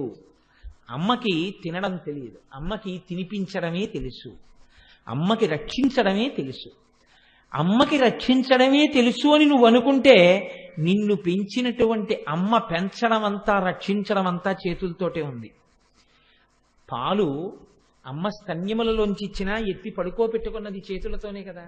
అందుకని నీ రక్షణ అంతా అమ్మ చేతులతో చేసినట్టే అమ్మ కూడా రక్షణ అంతా చేతులతోనే చేస్తోంది. నీ అజ్ఞానాన్ని అమ్మ క్షమించడం రక్షణ అయితే నువ్వు ఇన్నాళ్ళ చేతుల వైపుకు చూడకపోయినా ఇప్పుడు చూడడం తెలిసి నువ్వు వైకలభ్యాన్ని పొందుతున్నా ఇంకా నిన్ను దగ్గరికి లాక్కోవాలని ఆ చేత్తోనే పట్టుకుని దగ్గరికి లాగుతోంది. నువ్వు ఇలా దూరంగా పోదామంటే ఆవిడ ఇంకా గట్టిగా పట్టుకు లాగుతోంది దగ్గరికి. వద్దు, రా రా రా అని లాగుతోంది. ఈ లాగడం ఆ చేతులతో లాగుతోంది కాబట్టి ఆ చేతులకి క్షమించడం తెలుసు, ఆ చేతులకి కన్నీళ్లు తుడవడం తెలుసు, ఆ చేతులకి రక్షించడం తెలుసు, ఆ చేతులకి నీ కోరికలు తీర్చడం తెలుసు, ఆ చేతులకి నీ ప్రస్థానం ఎటుండాలో చూపించే కాళ్ళు చూపించడం తెలుసు. ఇప్పుడు ఆ చేతుల కన్నా రక్షకత్వం లోకంలో ఎక్కడుంది? ఈ రక్షకత్వం కలిగిన చేతులు అని మీరు గుర్తెరగాలని మహాపురుషులైనటువంటి వారు తాము అనుభవించినటువంటి విషయాల్ని అరమరిక లేకుండా గ్రంథస్థం చేశారు. మీకు నేను ఒక్క ఉదాహరణ చెప్తాను, కొంచెం జాగ్రత్తగా పట్టుకోగలిగితే. లోకంలో ఎవడైనా తన గొప్ప చెప్పుకుంటాడు, నేను ఇంతవాణ్ణండి, నేను అంతవాణ్ణండి అని చెప్తాడు. తన జీవితంలో తాను భంగపడ్డ విషయాలు, తాను తప్పు చేసిన విషయాలు చెప్పడం. ఎవడు చెప్తాడో తెలుసా అండి? ఎవడు మహాత్ముడో వాడు ఒక్కడే చెప్తాడు. ఎందుకని చెప్తాడంటే, అసలు తప్పు చెయ్యని వాడికి ఒప్పు గొప్ప ఎప్పుడు తెలుసు. కాబట్టి నేను తప్పు చేశానని చెప్పుకుంటాడు, నేను తప్పు చెయ్యబోయానని చెప్పుకుంటాడు. అది చూసిన వాళ్ళు లేరు, లేకపోయినా ఆయన చెప్పేసుకుంటాడు. నాకు ఒక్కొక్కసారి మహాత్మా గాంధీ గారి జీవిత చరిత్ర చదువుతుంటే ఆశ్చర్యంగా ఉంటుంది. ఇవాళ జీవిత చరిత్రలు అంటే ఏమిటంటే, అసలు ఆవిష్కరణ జరగకముందే పెద్ద పెద్ద వివాదములకు హేతువులేవో అవి, పనికి మాలినటువంటి చర్చలు మహాత్ముడు హే రామ్ అన్నాడా అనలేదా, ఆయనలా బతకడం నీకొచ్చా ఒక్కడుగు, నువ్వెవడిగా ఆయన అన్నాడో లేదో ఇన్నాళ్ళ తర్వాత సర్టిఫికెట్ ఇవ్వడానికి. అంటే పాపం మూట కట్టుకోవడం అంటే అదే. ఆయన సమాధి మీద కూడా హే రామ్ అని రాసేసిన తర్వాత ఇప్పుడు నువ్వు ఎందుకు అది చెప్పి నువ్వు లోకాన్ని ఏం ఉద్ధరిద్దాం అనుకుంటున్నావు? నీ మాటలు నమ్మేవాడు ఎవడైనా ఉన్నాడా? ఎందుకు ఆ మాటలు వాడెవడో కారు కూత కూశాడు, నువ్వెందుకు దాన్ని పేపర్లలో రాయడం? పిల్లల్ని పాడు చేయడానికి తప్ప చదువుకునే వాళ్ళని. చూడండి, గాంధీ గారు తన స్వీయ చరిత్రలో ఒక విషయం నాకు స్ఫురణలోకి వస్తోంది. ఆయన ఒకనాడు తన స్నేహితుడితో కలిసి ఒక వేశ్యలు ఉండేటటువంటి వాడకి వెళ్ళారు. అక్కడ చాలా అందచందములు కలిగినటువంటి ఒక వేశ్యతో సంభాషణలో పడ్డారు. ఆ సంభాషణ ముదిరి ఆయన తన యొక్క స్వస్థితి నుంచి జారిపోయే స్థితికి వచ్చేసింది. పక్కన ఉన్న స్నేహితుడు చూశాడు, అతను అక్కడ తప్పు చేయడానికే వచ్చాడు అతను. కానీ ఆయనకి గాంధీ గారు తప్పు చేయడం ఇష్టం లేదు. ఎందుకంటే గాంధీ గారు అమ్మకి ప్రమాణం చేసి ఆఫ్రికా వచ్చారన్న విషయం ఆయనకి తెలుసు. అతను నిలదీశాడు, నీ మాటలు చూస్తుంటే ఏ క్షణంలోనైనా నువ్వు జారిపోవడానికి సిద్ధంగా ఉన్నావు. జారిపోయిన ఉత్తర క్షణంలో గాంధీ ఒకటి గుర్తుపెట్టుకో, ఇక నీ జీవితంలో నువ్వు ఈ శరీరం ఉండగా అమ్మకి ఇచ్చిన మాట నిలబెట్టానన్న మాట మాత్రం నువ్వు అనలేవు. అలా జీవితాంతం అనిపించుకోవాలంటే ఒక్క క్షణం ఇక్కడ ఉండకు, లేచెళ్ళిపోన్నాడు. గాంధీ గారిని వీప్ మీద ఎవరో కొరడాతో కొట్టినట్టు అనిపించి లేచి బస్సు ఎక్కి వెళ్ళిపోయారు. అలా నేను వెళ్ళిపోయాను కాబట్టి తప్పు చెయ్యలేదని రాసుకున్నాను. ఇది గాంధీ గారు రాసుకోక్కర్లేదు, ఎవరికీ తెలియదు. ఆయన మహాత్ముడు కాబట్టి రాసుకున్నారు. పెద్దలు తమ జీవితంలో వచ్చినటువంటి వైక్లభ్యములను, తొట్టుపాటులను ఏమి అరమరిక లేకుండా స్వాగతించి చెప్పుకుంటారు. అవి నిజమైన జీవిత చరిత్రలు. అవి ఇంట్లో ఉండాలి, తాను చదవాలి, పిల్లలతో చదివించాలి. ఒక భోజనం చేస్తున్నప్పుడో పలహారం చేస్తున్నప్పుడో వాటి గురించి చర్చించాలి. చూడరా జీవితాలు అని. అలా ఎక్కడ మాట్లాడబడుతుందో అక్కడ పిల్లల యందు సంస్కారానికి పునాదులు ఏర్పడతాయి. అయితే ఇవాళ దురదృష్టం ఏంటంటే, మాట్లాడే తల్లి మాట్లాడే తండ్రి ఉన్నా వినే ఓపిక ఉన్న పిల్లలు కూడా తగ్గిపోతున్నారు. ఎందుకంటే టీవీ కన్నా ప్రపంచం అక్కర్లేదు. తండ్రి చెప్పిన దానికన్నా తల్లి చెప్పిన దానికన్నా టీవీ చెప్తేనే సత్యం తప్ప ఆయన చెప్పినది సత్యం కాకపోవచ్చు అని వాళ్ళకు ఒక అనుమానం. ఇవాల్టి సంస్కారం అలా అయిపోతోంది. నేనైతే అనుకుంటాను ఇదంతా కలిపురుషుని యొక్క ప్రభావము అనుకుంటూ ఉంటాను. కాబట్టి చూడండి, మహాత్ముడైనటువంటి వ్యాసుడు భంగపడ్డాడు. వ్యాసుడి కన్నా గొప్పవాడు ఉన్నాడండి లోకంలో. వ్యాసుడంటే అష్టాదశ పురాణ కర్త. ఇప్పుడు మీరు ఏ లలితా సహస్రనామ స్తోత్రం చెప్పుకుంటున్నామో ఆ లలితా సహస్రనామ స్తోత్రాన్ని బ్రహ్మాండ పురాణాంతర్గతంగా మనకి అందించినటువంటి మహాపురుషుడు. అటువంటి మహాపురుషుడు వేద విభాగం చేసినవాడు, అష్టాదశ పురాణములు ఇచ్చినవాడు, బ్రహ్మసూత్రములకు భాష్యములు ఇచ్చినవాడు ఒకానొకప్పుడు తప్పటడిగేశాడు. ఆ తప్పటడి ఫలితం ఏమైందో తెలుసా అండి? ఆయన జీవితంలో ఆయన కాశీ పట్టణానికి వెళ్ళలేదు. ఎంత పెద్ద తప్పు చేశారంటే ఆయన స్వయంగా తన జీవితంలో జరిగినటువంటి సందర్భాన్ని ఆయనే చెప్పుకుంటే కాశీఖండంలో శ్రీనాథుడు దాన్ని ప్రస్తుతి చేశాడు. దాంట్లో ఉండేటటువంటి నీతిని మీరు గ్రహించవలసి ఉంటుంది. ఆయన ఒకానొకప్పుడు కాశీపట్టణంలో సంతోషంగా గడుపుతున్నారు, హాయిగా తపస్సు చేసుకుంటూ. ఆయన ప్రారబ్ధ కర్మ ఏమిటో 7 రోజులైంది. ఎక్కడికి వెళ్ళి భవతి భిక్షాందేహి అన్న పట్టెడన్నం దొరకలేదు. 7 రోజులు ఆకలితో అలమటించిపోయారు. జైమిని, పైలుడు మొదలైన శిష్యులందరూ కూడా ఉన్నారు. 7వ రోజు కూడా ఇవాళ అన్నం దొరకకపోతే మాత్రం నేను అంగీకరించనని బయలుదేరాడు. ఇంతటి మహాజ్ఞాని మధ్యాహ్నం అయింది, ఒక వీధిలోకి వెళ్ళి ఇళ్ల ముందు నిలబడి భవతి భిక్షాందేహి భవతి భిక్షాందేహి అంటూ తిరుగుతున్నాడు. ఎవ్వరూ అన్నం పెట్టలేదు. ఆ భిక్షాపాత్రని తీసి కనుబొమలు ధనస్సుల్లా ఉంచి ఈ కాశీపట్టణాన్ని శపిస్తానని శపథం చేసి భిక్షాపాత్రని చేసి రాతికేసి కొట్టాడు. అది ముక్కలైపోయింది. భిక్షాపాత్ర అంటే ఇంకా దానికన్నా అహంకార పరిత్యాగం చేయడానికి వేరే వస్తువు ఉండదు కదండి. గోచీ పెట్టుకున్నవాడు ఐశ్వర్యం గురించి మాట్లాడడం ఎందుకు? అది ఎటువంటిదో భిక్షాపాత్ర ఉన్నవాడికి అహంకారం ఉండడం అటువంటిది. ఆయన పట్టుకున్నదే భిక్షాపాత్ర, ఇంకా మళ్ళీ అహంకారం ఏమిటి? అంటే భిక్షాపాత్ర పట్టుకున్న వాడికి అహంకారం వచ్చిందంటే ఎంత గమ్మత్తుగా వచ్చిందో చూడండి. అది తన జీవితంలోనే చెప్పుకున్నాడు వ్యాసుడు. ఈ భిక్షాపాత్రని రాతికేసి కొట్టాడు. 100 వక్కలైపోయింది. వక్కలైపోయిన తర్వాత అప్పుడు చేతిలోకి నీళ్లు పోసుకుని కాశీ పట్టణాన్నంతటినీ శపిస్తున్నాడు. ఏమని? ధనము లేకుండెదరు 3 తరములందు, 3 తరములు చెడుగాక మోక్షలక్ష్మి, విద్యయును 3 తరములు వెడలవలయు, పంచజనులకు కాశికా పట్టణమున అన్నాడు. ఈ కాశీ పట్టణానికి ఎవరైనా వచ్చి అడుగు పెట్టారో వాళ్ళకి 3 తరాల పాటు ఇంకా ధనము లేకుండా దరిద్రులైపోదురుగాక. కాశీ పట్టణంలో ఎవరైనా అడుగు పెట్టాడో వాడికి 3 తరాల వరకు మోక్షం రాకుండుగాక. ఇక్కడ ఎవరైనా అడుగు పెట్టాడో 3 తరాలు నిరక్షర కుక్షులైపోదురుగాక. అక్షరము కరాకుండా వాళ్ళ వంశం అయిపోవుగాక 3 తరములు. పంచజనులకు కాశికా పట్టణమున, ఇది ఎవరైనా సరే పంచజనుల్లో అందరికీ కాశీ అంతే, అంతటి నిర్భాగ్య స్థితికి కాశీ జారిపోవుగాక అని శపిస్తున్నాడు.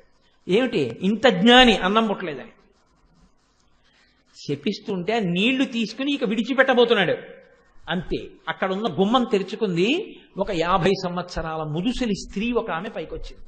కాలి మంజీరములు గల్లు గల్లుమంటూ చేతి గాజులు చప్పుడు చేస్తూ ఇంత బొట్టుకని పైకొచ్చి ఆగు ఆగు ఆగు అని ఆవిడంది.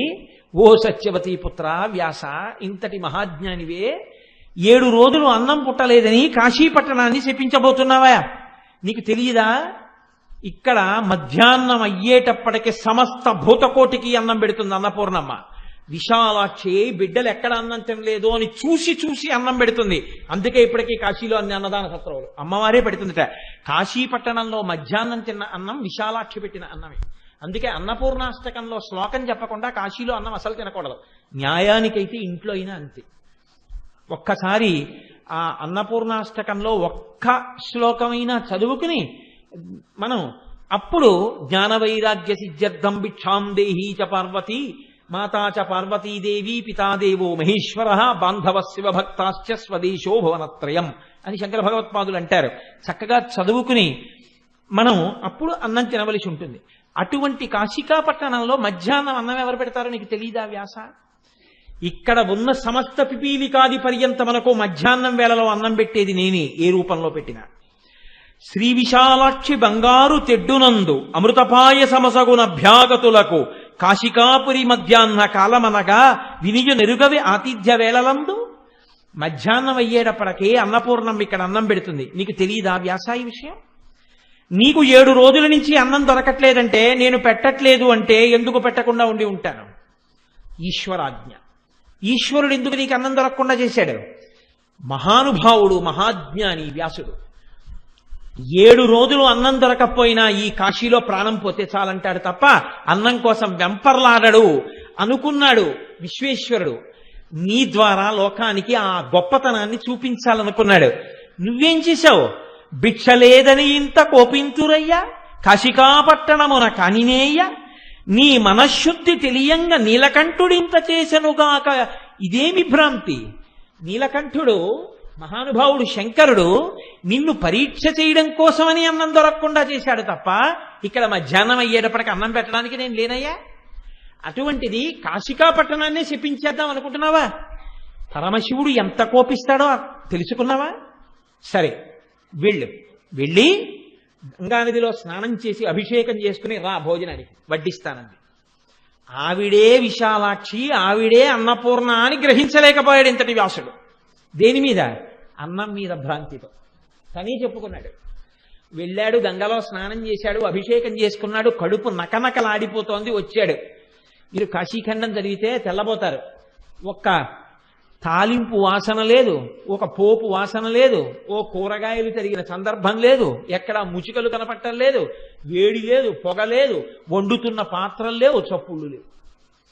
ఓహో, ఈ యువతి మోసం చేసింది రామన్ని, ఈమెని కూడా శపించవలసి ఉంటుందా ఏం అనుకున్నాడు. ఆవిడంది, వచ్చారా భోజనానికి, రండి కూర్చోండి. అందరూ కూర్చున్నారు శిష్యులతో కలిసి. కూర్చున్న తర్వాత అమ్మవారంది తన పక్కన ఉన్నటువంటి పరిచారికలు కొంతమంది స్త్రీలని పిలిచి, పోషిరా ఎల్లవారికి అపోషణములు ఆరగింపుడు లెండు మీకమృతమస్తు పొద్దుపోయను జుండని బుజ్జగించి మ్రొక్కి అంజలి ఎత్తి అమ్ముదుక పనతి. వృద్ధురాల్లా కనపడుతున్నటువంటి ఆ ఆడావిడ తన చుట్టూ ఉన్న స్త్రీలను పిలిచి వీళ్ళకి ఆపోషణం వేయండి అంది. వేసిన తర్వాత ఏం లేవు విస్తట్లో, నీళ్లు చుట్టూ తిప్పుతారు ఆపోషణం అని. ఆ నీళ్లు వేశారు చేతిలో. ఆవిడంది, అమృతమస్తు, మీ కడుపులు నిండుగాక, మీకు సమస్త పదార్థములు లభించుగాక, ఇప్పటికే ఆలస్యమైంది, కడుపు నిండా భోజనం చేయండి అంది. ఉత్యాకుంది, చేతిలో నీళ్లు పోశారు ఆపోషణం. ఇప్పుడు ఆపోషణం పోసిన తర్వాత ఒక లక్షణం ఉంటుంది. ఇంటికి అతిథిగా వస్తే తన చెంబు తను పట్టుకుని పెడతాడు, తన పాత్ర మడి కట్టుకుని నీళ్లు పట్టుకుని పెడతారు. పూర్వం ఉండి ఇప్పుడు ఎవరికి ఆ మర్యాద లేదు, అలా వెళ్ళేవాడు లేడు, వెళ్ళినా వాడికి అలా మర్యాద చేయాలని తెలిసినవాడు లేడు. ఒకవేళ ఇల్లు అటువంటిది అనుకుని మీరు వెళ్ళారనుకోండి, అక్కడ ఏం ఉండదు, అలా ఏం మర్యాదలు ఉండవు. అటువంటి అంటే వాళ్ళకి తెలియదని మీరు తెలుసుకోవాలి. అప్పుడు ఇప్పుడు వెళ్ళి ఆయన కూర్చున్న తర్వాత చెయ్యిలా పెడితే ఆపోషణ అంటే ఓ మాట వేస్తారు, నీళ్లు తాగి విస్తరి చుట్టూ తిప్పిన తర్వాత ఆ ఇంటి యజమాని 5 మాటలు చెప్తాడు, అప్పుడు తాను 5 మాటలు చెప్తాడు. ఇది అన్న తర్వాత అప్పుడు తినాలి. అప్పుడు అందుకే ఇంటికి పిలిస్తే పెద్దల్ని భోజనానికి, మా ఇంటికి అన్నం తినడానికి రండి అనకూడదు, మా ఇంటికి దేవతార్చనకి రండి అంటారు. ఎందుకో తెలుసా అండి, ఆయన వచ్చి అన్నం తింటే ఆయన యజ్ఞం చేసి వెళ్ళిపోయినట్టు. ఆయనకు అన్నం పెట్టడం అంటే యజ్ఞానికి హవిస్సులు ఇచ్చేసినట్టే. ఆయన విస్తట్లో మీరు ఎన్ని మాటలు వేశారో, ఆయన ఎన్ని మాటలు నోట్లో పెట్టుకున్నాడో అన్ని మాటలు యజ్ఞాగ్నికి హవిస్సులు ఇచ్చినట్టుగా లెక్కకొస్తుంది. అందుకే మహాత్ములు ఇంటికి వచ్చి అన్నం తినడం అంటే మాటలు కాదు. ఎందుకు వస్తారు, ఎందుకు తింటారు, వాళ్ళకి ఏం పని, వచ్చారంటే అంత మర్యాదగా పెట్టవలసి ఉంటుంది. కాబట్టి చూడండి, శ్రద్ధాయాం ప్రాణే వినిష్టో అమృతం జుహోమి అంటారు. అంటే ఈయనేమంటాడంటే ఓం ప్రాణాయ స్వాహ అంటాడు. ఈ ప్రాణాయ స్వాహ అన్నప్పుడు ఈ వేలు ఇలా పెట్టి ఈ మృగముద్ర పట్టి నేతి అన్నపు ముద్ద తీసి పళ్ళకి తగలకుండా నాలుక మీద పెట్టి మింగుతారు. అప్పుడు ఇక్కడే ఉన్నటువంటి అగ్నిహోత్రానికి హవిస్ అవుతుంది ముందు. అందుకని ముందు వాళ్ళేమంటారంటే శ్రద్ధాయాం ప్రాణే వినిష్టో అమృతం జుహోమి, నివిష్టో అమృతం జుహోమి అంటారు. అంటే ఓం ప్రాణాయ స్వాహ అంటాడు. ఇప్పుడు వాళ్ళేమంటారంటే శ్రద్ధాయాం అపానే నివిష్టో అమృతం జుహోమి అంటారు. ఓం అపానాయ స్వాహ అంటాడు. శ్రద్ధాయాం వ్యానే నివిష్టో అమృతం జుహోమి అంటే ఓం వ్యానాయ స్వాహ అంటాడు. ఇలా 5 మాటలు చెప్తారు. 5 మాటలు ఈయన ఏమంటాడంటే ఓం ప్రాణాయ స్వాహ, ఓం అపానాయ స్వాహ, ఓం వ్యానాయ స్వాహ, ఓం ఉదానాయ స్వాహ, ఓం సమానాయ స్వాహ అని పుచ్చుకుంటాడు. ఆయన మరి ఆపోషణ వేసిన తర్వాత తిప్పాక పుచ్చుకోవాలి. ఆవిడంది అక్కడ నిలబడి శ్రద్ధాయాం ప్రాణే నివిష్టో అమృతం జుహోమి అంది. శ్రీనాథుడి కవిత వైచిత్రండి. అంటే అమ్మ ఇంత తప్పు చేసినా అన్నం పెట్టింది, అయ్య మాత్రం ఇంకా క్షమించలేదు. మీరు చూడండి గమ్మత్తు. అమ్మ కారుణ్యం అంటే ఏమిటో చూపిస్తున్నాడు వ్యాస భగవానుడు, చూపిస్తున్నాడు శ్రీనాథుడు కాశీఖండంలో. మదన సంజీవని మదనహరుడు, ఈయన మన్మధుణ్ణి కాల్చి చంపేశాడు. కాల్చి చంపేసిన మన్మధుణ్ణి బతికించింది ఆవిడ. ఎంత గొప్పగా చెప్తున్నాడో చూడండి. అమ్మంటే ఎలా ఉంటుందో అయ్యంటే ఎలా ఉంటాడో చూపిస్తున్నాడు. ఇది పద్యరచన అంటే, ఇది హృదయం అంటే. నాగేంద్రని భయాన నాగకుండలధారి, ఈవిడ నడిచేస్తుంటే ఏనుగు నడిచేస్తున్నంత మందంగా అంత అందంగా ఉంది. ఆయన చెవులకి కూడా పిల్లపావులు నెట్టుకున్నాడు. అంటే భుస్ భుస్ లేని ఉన్నాడు. భువనమోహన గాత్ర, భువనకర్త. ఆవిడ భువనములన్నీ ఇలా చూడగానే అబ్బా నా తల్లి అనిపించి పొంగిపోయే రూపంతో ఉంది. ఆయన లోకములను నడిపించే దక్షత ఉన్నవాడు. అంటే ఎక్కడ తప్పు జరిగిందో అక్కడ శిక్ష కూడా వేస్తాడు. భువనకర్త. గిరిరాజ కన్యక, గిరిరాజ నిలయుండు. గిరిరాజ కన్యక, ఈవిడ పర్వతరాజుకు పుత్రి. ఓ పర్వతానికి కూతురిగా పుట్టిన దయామయి కోరినందుకు. ఆయనో గిరిరాజ నిలయుండు, కైలాసంలో పడుకుంటాడు. పడుకుని లోకాలన్నింటినీ చూస్తూ ఉంటాడు. రక్షణ శిక్షణ 2 చూస్తాడు ఆయన. ఆవిడో రక్షణ చూస్తుంటుంది, అమ్మ కాబట్టి. సర్వాంగ సుందరి, సర్వగురుడు. ఆవిడ సర్వాంగ సుందరి, ఈయనో సర్వగురుడు, గురువులకి గురువు. వ్యాసుడు లోకానికి గురువు. కూర్చుంటే వ్యాసుడికి నమస్కారం చేసి మొదలు పెడతాం. గురువులకి గురువు అంటే గురువు మార్గం తప్పితే శిక్షించి గురువుని కూడా మార్గంలో పెట్టేవాడు ఆయన సర్వగురుడు.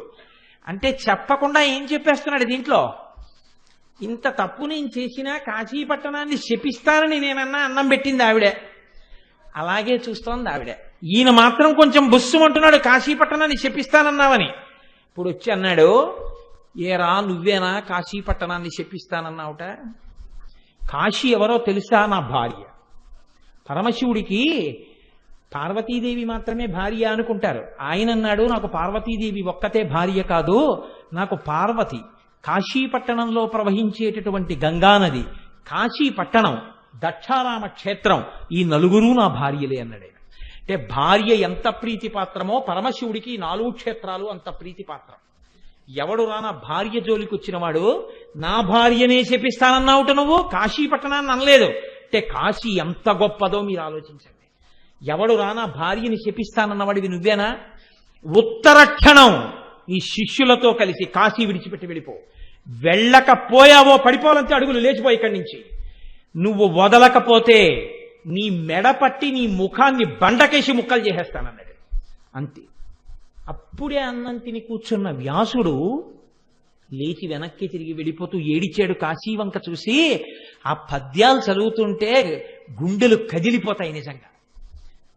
మహానుభావుడు అగస్త్య మహర్షి కనపడి అడుగుతారు, ఏమయ్యా ఏం తప్పు చేశావు? లోలార్కుడికి కోపం వచ్చిందా? డుంటి గణపతికి కోపం వచ్చిందా? వీరభద్రుడికి కోపం వచ్చిందా? విశాలాక్షిని మర్యాద చేశావా?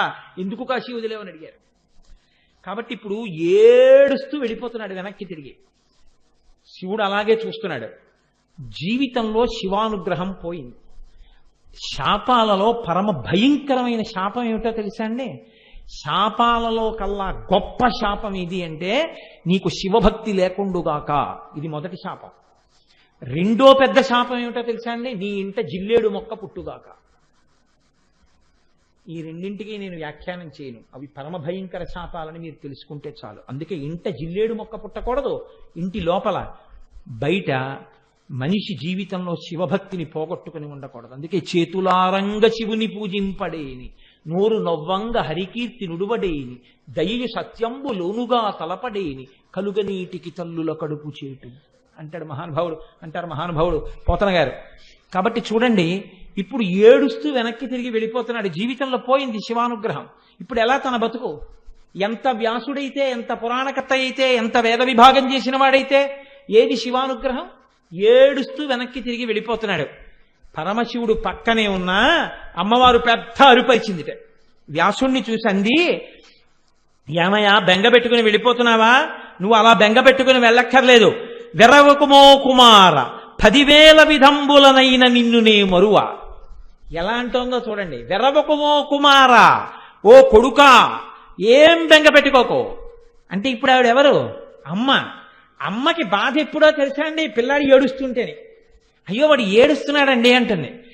ఎంత తప్పు చేశాడని శివుడు ఇలా నిలబడ్డా ఆవిడ మాత్రం పక్కన శివుడు ఉన్నాడని కూడా భయపడలేదు. వెర్రవకుమో కుమార, పిల్లాడా ఏడవకో, ఏం బెంగపెట్టుకోకో. 10,000 విధంబులనైన నిన్ను నే మరువ. 10,000 రకాలవని అంటే ఏమిటి? శివుడికి కాషనాడరు. నువ్వు ఎన్ని తప్పులు చేసినా నీ ప్రేమ ఏమిటో నాకు తెలుసు, నిన్ను నేను మర్చిపోను రే. అంటే ఏమంటే చూడండి, వాడు ఎంత ఏడుస్తున్నాడో మీరు వెళ్ళిపోమన్నారని. వాడికి ప్రేమ లేకపోతే ఎందుకు ఏడుస్తాడు? ఏదో కోపం వచ్చింది, అన్నం దొరకలేదని చెప్పించపోయాడు. దానికి కాశీ వదిలి వెళ్ళిపోమన్నారు మీరు. ఎంత ఏడుస్తూ వెళ్ళిపోతున్నాడో చూడండి అని. 10,000 విధంబులనైన నిన్నునే మరువ మారేడ కుంజనుట మాని. శివుడు వెళ్ళిపోమన్నాడు కదా అని ఎక్కడికన్నా వెడతాననుకుంటావేమో, ఇంకెక్కడికి వెళ్ళకో అందావిడ. శివుడు లేని చోటు ఎక్కడుంది వెళ్ళడానికి?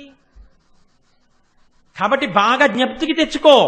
ఎక్కడికో వెళ్ళిపోతాను, నేను ఎక్కడ బతుకుతాను? శివుడిలోని చోటుకు వెళ్ళిపోతాను, శివుడు లేని చోటు వెతుక్కుంటాను. ఈ మాటలు నోట్లోంచి రానివ్వకో. అంటే శివభక్తిని వదలకు. ఇది అగ్ని పరీక్షగా పెట్టుకో. శివుడి పాదాలే పట్టుకో గట్టిగాను. సుఖంబున దక్షమాటికిందొరగలిగొన్న సమ్మదముతో గమనింపము. ఇక్కడి నుంచి దక్షారామం వెళ్ళిపో, నీకేం పర్వాలేదు. ఇక్కడ ఇలా నించున్నాడే త్రిశూలం పట్టుకుని, ఈయన బహుప్రసన్నమూర్తి దక్షారామంలో. ఈయన రహస్యాలు ఆవిడ చెప్పేసింది పక్కన నించుని.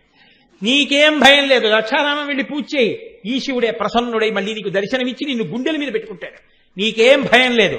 కాబట్టి గమనింపుము భీమనాయకుండరగొరలేని వేల్పు నిఖిలాభ్యుదయంబులు నీకు నయ్యడం. ఆ దక్షారామ భీమేశ్వరుడున్నాడే ఆయన అరగొరలేని వేల్పు, ఆయనకు అసలు కోపం అన్నది లేదు. ఎంత ప్రసన్నమూర్తో ఎంత సంతోషంగా ఉంటాడో ఈయనే అక్కడ అలా ఉంటాడు. ఇక్కడ కాశీ పట్టణంలో జ్ఞాన వైరాగ్యములతో ఉండవలసిన వాడివి భోగం కోసం ఏడుస్తున్నావా అని కోపడ్డాడు.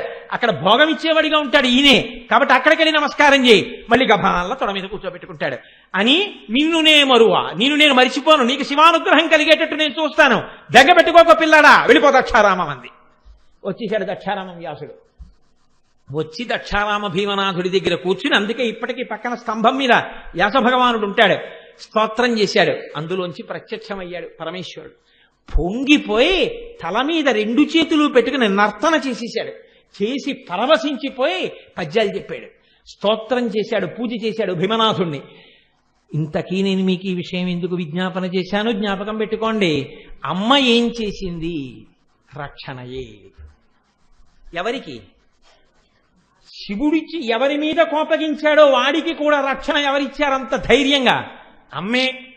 ఆ రక్షణ ఇచ్చి అన్నం పెట్టి పిల్లాడికి వెరవపమో కుమార అని ఇలా చెప్పిన చెయ్యుందే, ఆ చేతులు నువ్వు ఎంత తప్పు చేసి దూరం పోదామనుకున్నా అలా చూసి ఆవిడ కోసం ఒక్క కన్నీటి బిందువు రాల్చగలిగితే, మా అమ్మ అని నువ్వు అనగలిగితే, చెయ్యి పట్టి లాగి శివుడి దగ్గర కూర్చోపెట్టగలిగిన చేతులున్న చేతులా చేతులు, ఆ చేతులని నువ్వు తెలుసుకోవడం, ఆ స్తోత్రం చెయ్యడం అంగదం. గద అంటే భగవంతుడిని కీర్తించడం. అలా నువ్వు కీర్తించడమే ఆవిడికి అంగదములు. అవి తప్ప ఆవిడ అంగదాలు పెట్టుకుందని నువ్వు చెప్తే అవి అంగదములు కావు. నువ్వు నోరారా అలా కీర్తించిన నాడు, అమ్మ చేతుల వైభవాన్ని నువ్వు తెలుసుకున్న నాడు అమ్మ చేతులకి అంగదములు చేకూరుతాయి. అప్పుడు నీకది విద్యాభూషణం అవుతుంది. ఈ భూషణం చేత నువ్వు ఇప్పటి వరకు కప్పగా ఉన్నవాడివి తుమ్మిదవై పద్మం మీద వాళ్తావు, వాలి ఆ తేనె తాగుతావు. ఆ భుజముల యొక్క అనుగ్రహాన్ని, ఆ చేతుల యొక్క అనుగ్రహాన్ని పొందుతావు. పొంది జీవితంలో ఉన్నత పదం వైపుకి నడుస్తావు. భగవంతుడి వైపుకి నీ కాళ్ళు, నీ అడుగులు నడవడం మొదలు పెడతాయి. ఈ విషయాన్ని మనకి చెప్పడం కోసమని మహానుభావుడు కనకాంగద కేయూర కమనీయ భుజాన్విత అంటారు వ్యాస భగవానుడు, అంటారు వసిన్యాది దేవతలు. ఇక్కడ నేను ఎలాగో ఇంత దూరం వచ్చాను కాబట్టి మీకు ఒక విషయాన్ని మనవి చేసే ప్రయత్నం చేస్తాను. ఒకానొకప్పుడు ఒక చిత్రమైనటువంటి విషయం జరిగింది. కావ్యకంఠ గణపతి ముని అని మీ అందరూ విన్నటువంటి మహాపురుషుడే, మహానుభావుడు కావ్యకంఠ గణపతి ముని అంటే. ఆయన ఒకానొకప్పుడు ఒక దీక్ష తీసుకున్నారు. అరుణాచలం కొండ మీద భగవాన్ రమణుల దగ్గరికి వెళ్ళి, నేను 20 రోజుల్లో ఉమా సహస్రం చెప్తాను, 20 రోజులు దీక్షతో ఉండి సహస్రం చెప్తానన్నారు. రమణులు అన్నారు, తప్పకుండా అలాగే చెప్పన్నారు. నేను ఉమా సహస్ర రచన చెయ్యడానికి వీలైనటువంటి గుహ ఎక్కడుందని అడిగారు. ఆమ్ర గుహ అని ఉంది, చాలా ప్రశాంతంగా ఉంటుంది, ఆ గుహలో ఉండు అని భగవాన్ రమణులే వచ్చి చూపించారు ఆ గుహ. ఆ గుహలో కూర్చుని ఆయన రచన మొదలుపెట్టారు. రచన మొదలుపెట్టి కొద్ది రోజులు అయిందో లేదో బొటనవేలు మీద పెద్ద గోరు చుట్టూ వేసింది. ఇది చూడండి, ప్రారబ్ధం అడ్డుపడుతోంది. అమ్మవారి అనుగ్రహానికి, అమ్మవారి గురించి రచన చేద్దామన్నా లోపల ఎంత మేధాశక్తి ఉన్నా ఘంటం కదలదు. ఎందుకని? పట్టుకోవడానికి అది గోరు చుట్టు, పైగా కనీ విని ఎరగనంత పెద్ద గోరు చుట్టు, చీవు బొబ్బ పట్టుంది. ఇలా పట్టుకుంటే పోటు, అది గట్టిగా పట్టుకుంటే కానీ అక్షరాలు రాయలేరు. లోపల ప్రవాహం ఉంది సంస్కృతం, రాద్దామంటే కదలదు ఘంటం. రాయలేక వదిలిపెట్టేశారు. దీక్షలోనే ఉన్నారు, 20 రోజులు కదా తగ్గుతుందేమోనని. అప్పటికి 19 రోజులు అయిపోయింది. ఇంకా దగ్గరగా అప్పటికి 250 శ్లోకాలు రాయాలి, అంటే 1000 పాదములు పూర్తవ్వాలి. అవలేదు. ఆయన శిష్యులందరూ వచ్చి అన్నారు, మీ దీక్ష పాడైపోయినట్టే, అంటే ఉమా సహస్రం అవదా, ఈ 20 రోజుల్లో చేస్తానన్న మీ దీక్ష పూర్తవలేదు, కాబట్టి మీరు అనుకున్నది నెరవేరట్లేదు, అంటే ఆ తల్లి అనుగ్రహము కలగలేదా అనుకున్నారు. కావ్యకంఠ గణపతి ముని ఘంటం పక్కన పెట్టి, నన్ను ఏ ప్రారబ్ధం వెంబడించి బొటనవేలు మీద నాకు గోరు చుట్టుగా నిలబడిందో, ఈ గోరు చుట్టుని కూడా తీసి నా చేత మిగిలిన 250 శ్లోకముల రచన ఆ తల్లియే పూర్తి చేయాలి. ఆ అమ్మ అనుగ్రహం కలిగిందా, ఆ చేతులకు అనుగ్రహం కలిగిందా, నా చేత ఎందుకు చేయించవు అనుకున్నారు. పడుకున్నారు. రాత్రి తెల్లవారితే 20వ రోజు రాత్రి పడుకున్నారు. తిరువన్నామలైలోనే పుణ్యకోటి అని ఒక వైద్యుడు ఉన్నాడు. ఆయన కల్లోకి ఒక వృద్ధ బ్రాహ్మణుడు వెళ్ళాడు. ఏమయ్యా, ఇంత గొప్ప వైద్యశాస్త్రం తెలుసున్నవాడివి, చేతకాని వాళ్ళ పడుకున్నావు. అరుణాచలం కొండ మీద ఆమ్ర గుహలో ఒక బ్రాహ్మణుడు ఉన్నాడు, ఉమాసహస్ర రచన చేస్తున్నాడు. దీక్షాకాలం పూర్తయిపోయింది, 20వ రోజు. నీ శక్తినంతటినీ ప్రదర్శించి నీ దగ్గర ఉన్నటువంటి శస్త్రచికిత్సా పరికరములన్నీ పట్టుకుని కొండ మీదకి వెళ్ళి ఆయన వేలుకి ఉన్న వ్రణాన్ని, గోరు చుట్టుని తొలగించి కట్టుకట్టి ఆయనతో ఉమాసహస్రం పూర్తి చేసే శక్తిని అన్నారు. ఆయన తెల్లబోయి ఈ శస్త్రచికిత్స చేసేటటువంటి పరికరాలన్నీ పట్టుకుని అరుణాచలం కొండ మీదకి వెళ్ళి విరూపాక్ష గుహలో ఉన్న రమణుల దగ్గరికి వెళ్ళారు. ఆయనకి కావ్యకంఠ గణపతి మనకి తెలియదు. వెళ్ళి రమణుల యొక్క చేతులు కాళ్ళ వంక చూస్తున్నారు. ఆయన అన్నారు, ఎందుకు అలా చూస్తున్నావు అన్నారు. మీకు గోరు చుట్టు పుట్టిందని రాత్రి నాకు కల్లోకి వచ్చి చెప్పిందే అన్నారు. నాకు కాదు, ఆమ్ర గుహలో ఉన్నారు ఆయనకి అని భగవాన్ రమణులు ఆయన్ని తీసుకెళ్లారు. ఆయన అమ్మవారు ప్రవేశించిందండి ఆయనలో. ఎంత గమ్మత్తుగా ఆపరేషన్ చేసేశారంటే మొత్తం గోరు చుట్టంతా తీసి కట్టుకట్టేశారు. 20వ రోజు రాత్రి 8 అయింది. ఇంకా కట్టుకట్టిన నిప్పికి ఘంటం పట్టుకోలేకపోతున్నారు. తెల్లవారే లోపల, అనగా ఇంచుమించుగా రాత్రి వేకువజాము వచ్చేసే లోపల, బ్రాహ్మీ ముహూర్తం వచ్చేసే లోపల పూర్తయిపోవాలి. 250 శ్లోకాలు, 1000 పాదాలు పూర్తవ్వాలి. ఎలా అవుతుంది? ఇంతలో అకస్మాత్తుగా శిష్యులు అన్నారు, 250 శ్లోకాలు అవ్వాలి కాబట్టి 5 లేఖకుల్ని తీసుకొస్తాం. 5 పుస్తకాలు పట్టుకుని కళాలు పట్టుకు కూర్చుంటారు. ఇంకా కొద్ది సమయమే మిగిలింది, ఈ 250 శ్లోకాలు చెప్పేస్తారా అన్నారు. తీసుకురండి చెప్పేస్తా అన్నారు కావ్యకంఠ గణపతి. ఇప్పుడు శారద నాలుక మీద నిలబడిపోయింది. ఇప్పుడు ఆ గోరు చుట్టు చేతిని ఇలా ఒళ్ళో పెట్టుకుని కూర్చున్నారు కళ్ళు మూసుకొని. అంతే, ఎక్కడి నుంచి వచ్చారో తెలియదు. గబ గబ గబ గబ అడుగులేసుకుంటే రమణ మహర్షి వచ్చారు. ఆ వెనకాతలు అరుగెక్కి పడుకున్నారు. ఏమీ లేదు, నిద్రపోయారు. ఎందుకు వచ్చారో తెలియదు, ఎందుకు పడుకున్నారో తెలియదు, పడుకున్నారు. ఈయన చెయ్యిలా పెట్టుకుని 5 లేఖకుల వంక చూస్తూ 5 వృత్తాలతో శ్లోకాలు చెప్పారు. ఈయనకో పాదం, ఈయనకో పాదం, ఈయనకో పాదం, ఈయనకో పాదం, ఈయనకో పాదం. మళ్ళీ మొదలుకొచ్చి ఈయనకో పాదం, ఈయనకో పాదం, ఈయనకో పాదం, ఈయనకో పాదం, ఈయనకో పాదం. 5 లేఖకులకి 2 గంటల్లో 250 శ్లోకాలు 1000 పాదాలతో పూర్తి చేశారు. వాళ్ళు చెయ్యెత్తకుండా రాసేశారు 250 శ్లోకాలు. బ్రాహ్మీ ముహూర్తం అవుతోందంటే దిగ్గున లేచారు రమణ మహర్షి. నే చెప్పినవన్నీ రాసుకున్నావా అన్నారు. ఆయనే ఆత్మయై శారదయై కావ్యకంఠ గణపతి మునిని ఆవహించి చెప్పించి పూర్తి చేయించేసింది అమ్మవారు. 1000 నామాలతో 1000 శ్లోకాలతో ఉమాసహస్రం పరమ ప్రఖ్యాతమైపోయింది.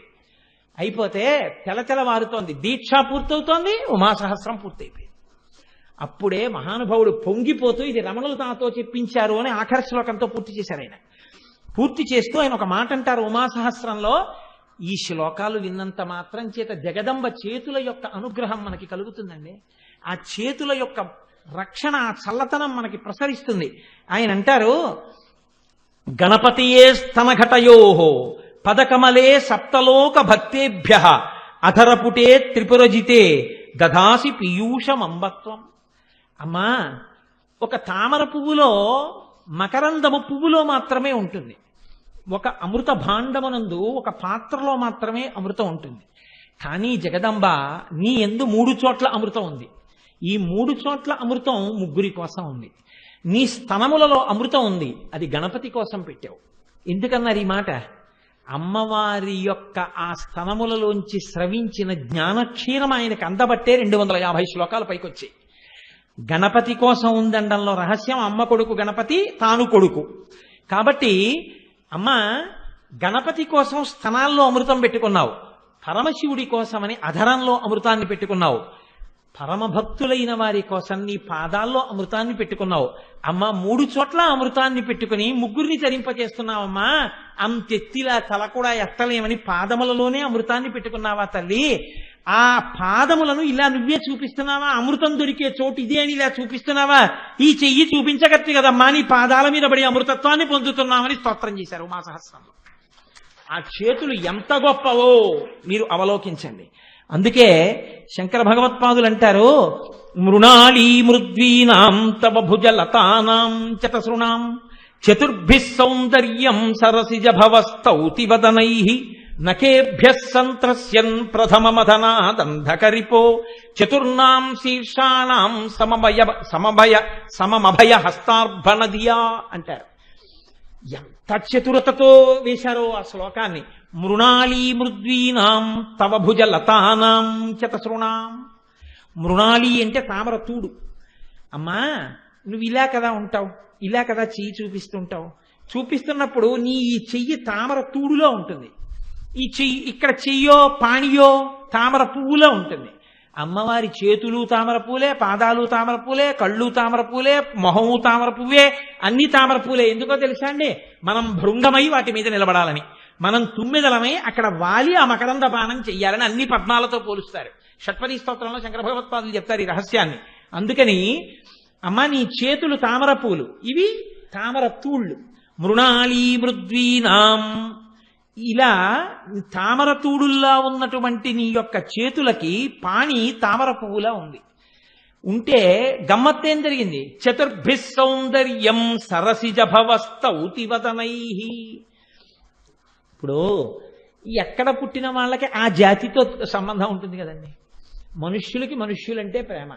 ఎందుకని అంటే ఒక మనిషి అలా వెళ్ళిపోతున్నాడు అనుకోండి, ఇంకో మనిషికి కష్టం వస్తుంది అనుకోండి, ఆయన ఎవరో తెలియక్కర్లేదు, ఇలా వెళ్ళిపోతున్నాడు, ఆయన ఎవరో పడిపోయాడు స్కూటర్ మించి, అయ్యో తన స్కూటర్ ఆపేసి గబగబా వెళ్ళి తీసి పక్కన కూర్చోపెట్టి ఏమన్నా దెబ్బ తగిలిందా అని కాలు పట్టుకుని రాసి, పాదం ఏం నింపట్లేదు కదా అని ఒకసారి పట్టుపట్టి గబగబా వెళ్ళి ఓ సోడా పట్టుకొచ్చి ఆయనకు పట్టించి, ఏం పర్వాలేదు లేండి మాస్టర్ తగ్గిపోతుంది, ఎక్కడ హాస్పిటల్ కానీ తీసుకెళ్ళినా పక్కనే ఉందంటాడు.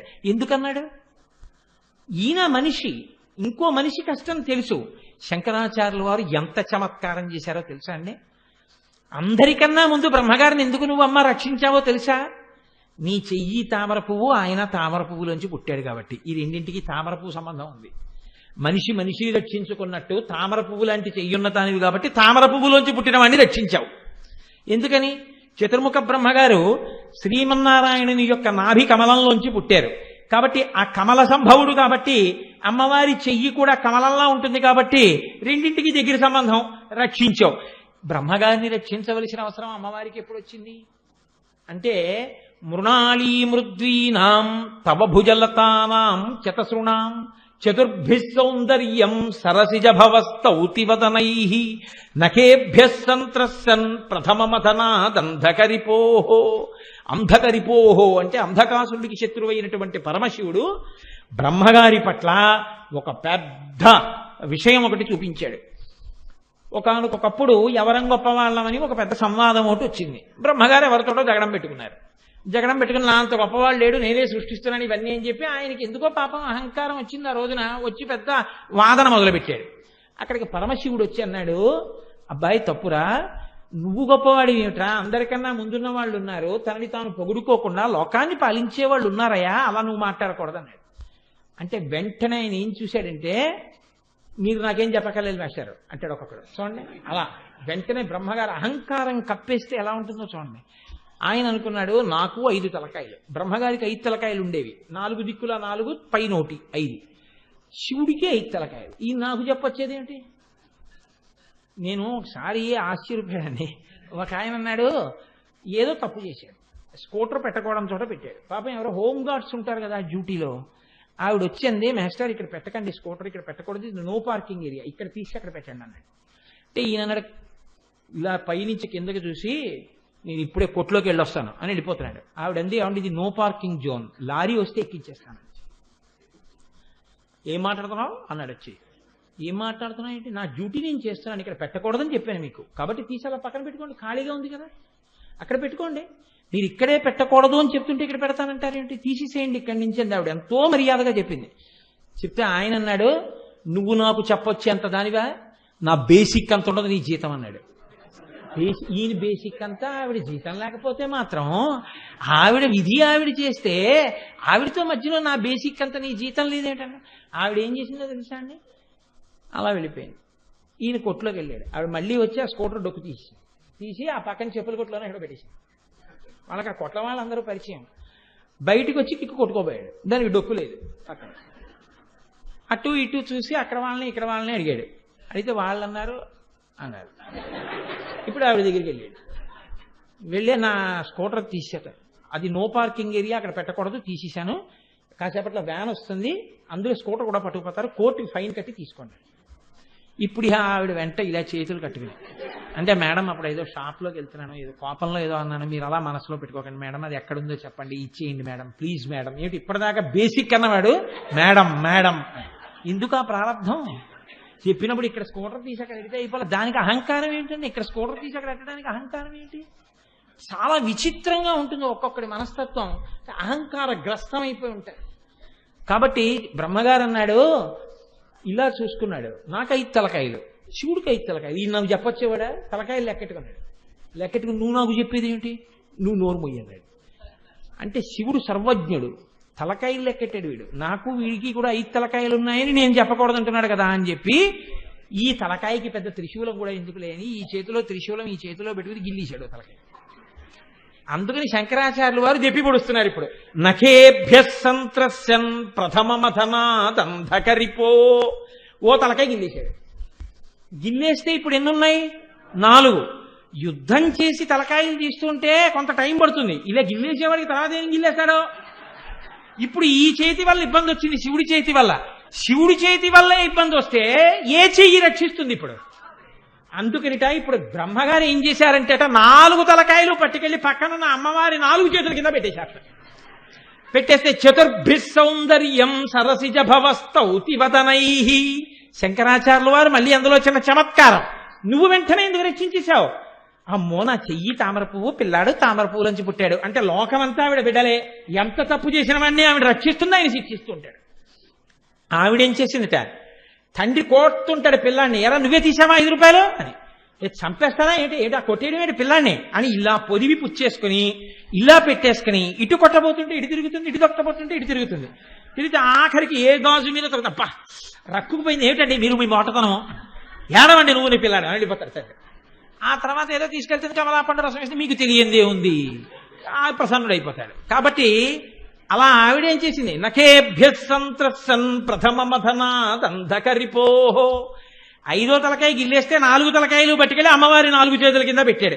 పెడితే అమ్మవారు ఏం చేసింది, 4 చేతులు 4 తలకాయల మీద పెట్టి చాలండి గిల్లేసింది. అందుకని ఇప్పటికీ బ్రహ్మగారుట చేతులపై కింద నుంచి పైకి వస్తే మళ్ళీ ఇలా గిల్లేస్తాడేమో పుట్టుకుని అని ఆ చేతుల కిందే తలకాయలు పెట్టుతుంటట.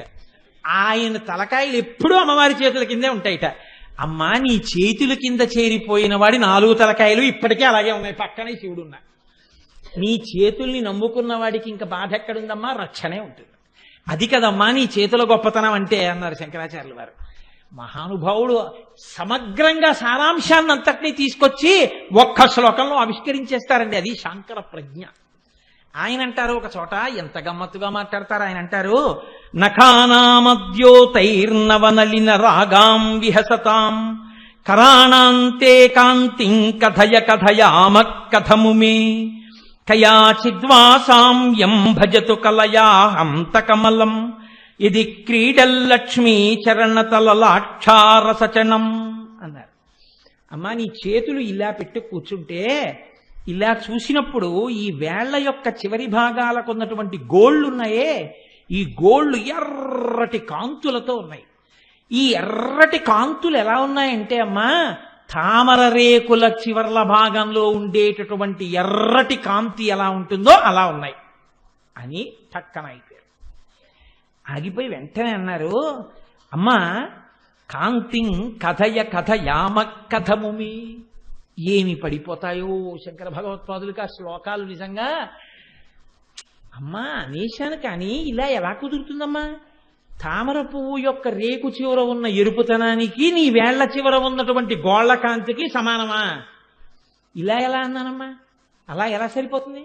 ఆ కాంతి సరిపోదే నాయన, ఇది కొంచెం తిప్పుదురు బాబు, ఒంట్లోంచి చెమటంతా వచ్చేస్తోంది నాకు లోపల కదా వేడికి. అందుకని ఆయన అంటున్నారు, ఈ గోళ్లలోంచి వచ్చేటటువంటి ఎర్రటి కాంతులు తామర రేకుల యొక్క చివర్లో ఉండేటటువంటి కాంతులకు సరిపోతాయన్న మాట నేను ఎలా చెప్తాను అంటే, అమ్మా నాకు అర్థమైంది,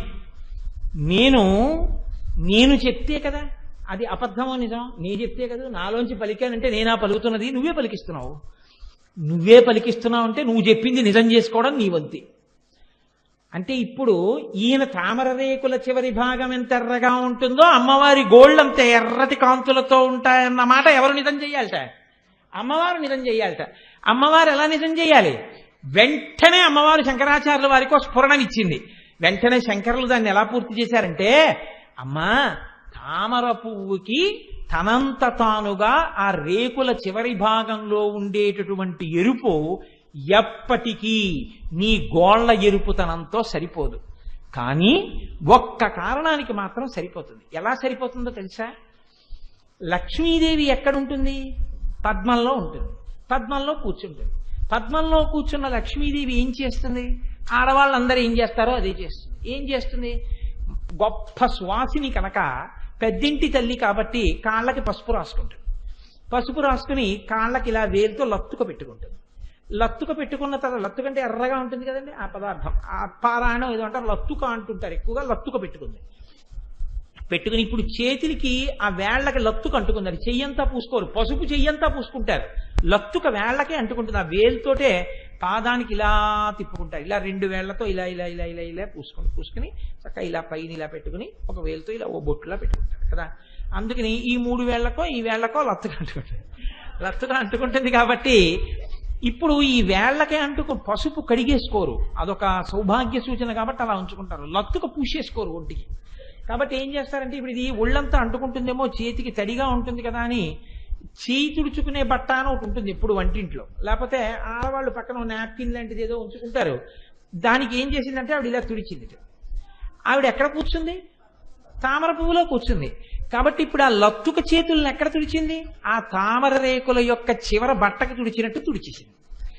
తుడిచేస్తే లక్ష్మీదేవి కాళ్ళకి పారాణి పెట్టుకున్న చేత్తో తుడిచినటువంటి ఆ లత్తుగా అంటుకున్న తామర రేకుల యొక్క చివరి భాగానికి ఉన్న ఎరుపు కాంతులు బహుశా నీ గోళ్ల కాంతులలో 16వ వంతుకి ఏమైనా పోటీ చేయగలవేమో అని అనుకుంటున్నానమ్మా అన్నారు శంకరాచార్య. అమ్మవారి యొక్క చేతి చివర గోళ్ల కాంతులు అంత అందంగా ఉంటాయని సమర్థన చేశారు. చేసి చెరిగిపోని ముద్ర వేసేస్తారండి శంకర భగవత్పాదులు. ఆయన శ్లోకాలు ధ్యానం చేస్తుంటే మీకు కళ్ళల్లో కనపడుతుందనమాట, అలా వర్ణన చేస్తారు ఆయన. కాబట్టి శంకర భగవత్పాదులు ఒక చోట అంటారు, అసలు అమ్మవారి చేతుల గురించి తెలుసుకోవడం అంటే ఏమిటో తెలుసా? జపోజల్ప శిల్పం సకలమపి ముద్రా విరచన గతి ప్రాదక్షిణ్యాక్రమణమశనాద్యాహుతి విధి ప్రణామ సంవేశ సుఖమఖిలమాత్మార్పణ దృశా అంటారు. అందులో సపర్యాపర్యాయస్తవ భవతు ఎన్నే విలసితం. అమ్మా అసలు నీ చేతుల గురించి తెలుసుకోవడం అంటే ఏమిటంటే, మనిషి లోపల ఉన్నటువంటి ఏ శక్తి అయినా ఏ కదలిక అయినా ఆ తల్లి అనుగ్రహంతో, ఆ తల్లి చేతి అనుగ్రహం వల్ల కదలగలిగిన శక్తి ఉన్నది అని తెలుసుకోవడమే. అలా ఎవడు తెలుసుకున్నాడో వాడు జపోజల్పహ, పనికి మాలిన మాటలు మాట్లాడతాడు. వాడు మాట్లాడితే అమ్మవారి గురించి మాట్లాడతాడు, ఈశ్వరు గురించి మాట్లాడతాడు. కాబట్టి వాడు మాట్లాడితే ఆ మాటలు, అమ్మో అమ్మవారు మాట్లాడే అనుగ్రహం ఇచ్చింది, పిపీలికాది పర్యంతంలో ఎవరికీ లేదు మాట్లాడగలిగిన శక్తి, నాకిచ్చింది నా తల్లి. కాబట్టి ఈ మాటలు నేను అనవసరపు మాట్లాడకూడదు, మంచి మాటలు మాట్లాడాలని తెలుసుకుంటాడు. ఇలా ఎవరు తెలుసుకుని మాట్లాడుతున్నాడో వాడు మాట్లాడిన మాటలన్నీ అమ్మా నీ స్తోత్రములే. సకలమపి ముద్రా విరచన, నీ గురించి చెప్పుతున్నటువంటి భావోద్వేగంలో కదులుతున్న చేతులు అంగన్యాస కరన్యాసముల యందు పట్టినటువంటి ముద్రలైపోతున్నాయి. కాబట్టి సకలమపి ముద్రా విరచన గతి ప్రాదక్షిణ్య, ఎక్కడికైనా కదులుతున్నప్పుడు ఈ కాళ్ళకి కదపగలిగినటువంటి శక్తి నా తల్లి ఇచ్చింది, అందుకని నడుస్తున్న ఈ కాళ్ళు అని తెలుసుకోగలిగినటువంటి ప్రజ్ఞ ఉన్నవాడెవరో, ఆ ప్రజ్ఞ ఉన్నవాడు అమ్మవారి యొక్క అనుగ్రహాన్ని అనుసంధానం చేసుకుని నడుస్తున్నాడు. కాబట్టి వాడు నడిచిన నడకలన్నీ భగవంతుడికి చేసిన ప్రదక్షిణాలు అయిపోతున్నాయి. గతి ప్రాదక్షిణ్య క్రమణమశనాద్యాహుతి విధి. ఏది తిన్నా నేను తింటున్నానని కాకుండా లోపల ఉన్న వైశ్వానరాగ్ని తింటోంది అని చెప్పి హవిస్సుల రూపంలో ఎవడు తింటున్నాడో వాడు తిన్నదంతా అమ్మా నీ పట్ల చేసినటువంటి యజ్ఞం అయిపోతోంది. క్రమణమశనాద్యాహుతి విధి ప్రణామ సంవేశ. వాడు రాత్రి పడుకోబోయే ముందు 11 మాటలు భగవన్నామం చెప్పి పడుకొని నిద్రపోతున్నాడు. వాడి నిద్ర అంతా నీకు ప్రదక్షిణ నీకు చేసినటువంటి సాష్టాంగ నమస్కారం అయిపోతోంది, కళ్ళు మూసుకుని నీ మ్రోలపడిన నమస్కారం అయిపోతోంది. అందుకే నిద్రపోయే ముందు ఒకటి ఊహించమంటారు, జగదంబ యొక్క మూర్తి ఉన్నట్టు ఆవిడ పాదముల దగ్గర ఉపవసించి తాను పడుకున్నట్టు తల అమ్మవారి వైపు పెట్టినట్టు అనుకుని 11 మాటలు నామం చెప్పి నిద్రపోతే మళ్ళీ తెలివి రాగానే కన్ను భగవన్మూర్తి మీద పడేటట్టుగా అలవాటు చేసుకుంటే నిద్రపోయిన నిద్రంతా సమాధి అవుతుంది. కాబట్టి నిద్రా సమాధి స్థితి సంచార పదయో ప్రదక్షిణ విధి స్తోత్రాన్ని సర్వాగిర యద్యత్ కర్మ కరోమి తత్తదఖిలం శంభో తవారాధనం అంటారు శివమానస స్తోత్రం, శివమానస పూజా స్తోత్రంలో శంకర భగవత్పాదులు. కాబట్టి అమ్మా ప్రణామ సంవేశ సుఖమఖిలమాత్మార్పణ దృశా, నేను వేదం అనుమతించినటువంటి సుఖాలు ఏమనుభవిస్తున్నానో ఆ అనుభవిస్తున్నటువంటి సుఖాలన్నీ నీకు చేస్తున్న పూజలే. నేను భగవంతుడు నన్ను వేదంలో ఏవి అనుభవించమన్నాడో అవి నేను ఏవి చూడొచ్చో అవి నేను చూస్తుంటే నేను చూసిన చూపులన్నీ నీకు వెలిగించిన దీపాలే. అమ్మా నేను వింటున్నప్పుడు వినే అదృష్టం అమ్మవారి ఇచ్చిందని నేను విన్నటువంటి వినడాలన్నీ నీ స్తోత్రాలు వినడాలే. అమ్మా నేను ఏవి వాసన చూసినా ఈ సుగంధమంతా అమ్మవారు నిక్షేపించిన సుగంధం తప్ప మొగ్గగా ఉన్నప్పుడు పునికి చూస్తే పసరిక వాసన, విచ్చుకున్న పువ్వులో అంత సుగంధ పరిమళం, నిన్నటి మల్లె మొగ్గలో పసరిక వాసన, సాయంకాలం విచ్చుకున్న మల్లె పువ్వులో అంత సుగంధం, ఈ సౌరభం అమ్మవారి అనుగ్రహం కదా అని వాసన చూసిన వాడు ఎవడున్నాడో వాడు అమ్మ నీ పాదముల మీద నిర్మాల్యాన్ని వాసన చూసినవాడు. కాబట్టి సుఖమఖిలమాత్మార్పణ దృశ, వాడు ఏ సుఖం అనుభవించినా, ఏ సుఖమా అంటే వేదం అనుమతించిన సుఖం, అది అమ్మా నీకు చేసిన పూజలే. అటువంటి వాడు నిరంతరము భగవంతుడితో జీవితాన్ని అనుసంధానం చేసుకుంటూ ఉంటాడు. కాబట్టి వాడు ఏది చేసినా నీ పూజగానే మారిపోతోంది. వాడు కొత్తగా చెయ్యవలసిన పూజ అని ఉండదు. వాడి ఊపిరి తీసి ఊపిరి వదిలితే పూజ. ఎందుకంటే వాడికి ఎప్పుడు అన్ని భగవన్మయంగానే కనపడుతూ ఉంటాయి. ఆ కనపడ్డంలోనే వాడు అన్ని పరాశక్తిని అనుసంధానం చేసుకోవడంలోనే మాట్లాడితే ఈ శక్తి అమ్మదంటాడు, కదిలితే ఈ శక్తి అమ్మదంటాడు, నడిస్తే ఈ శక్తి అమ్మిచ్చిందంటాడు, ఒకటి చూస్తే ఈ శక్తి అమ్మిచ్చిందంటాడు. ఇది ఆత్మార్పణ దృశ. అన్నీ నీ పట్ల న్యాసం చేశాడు.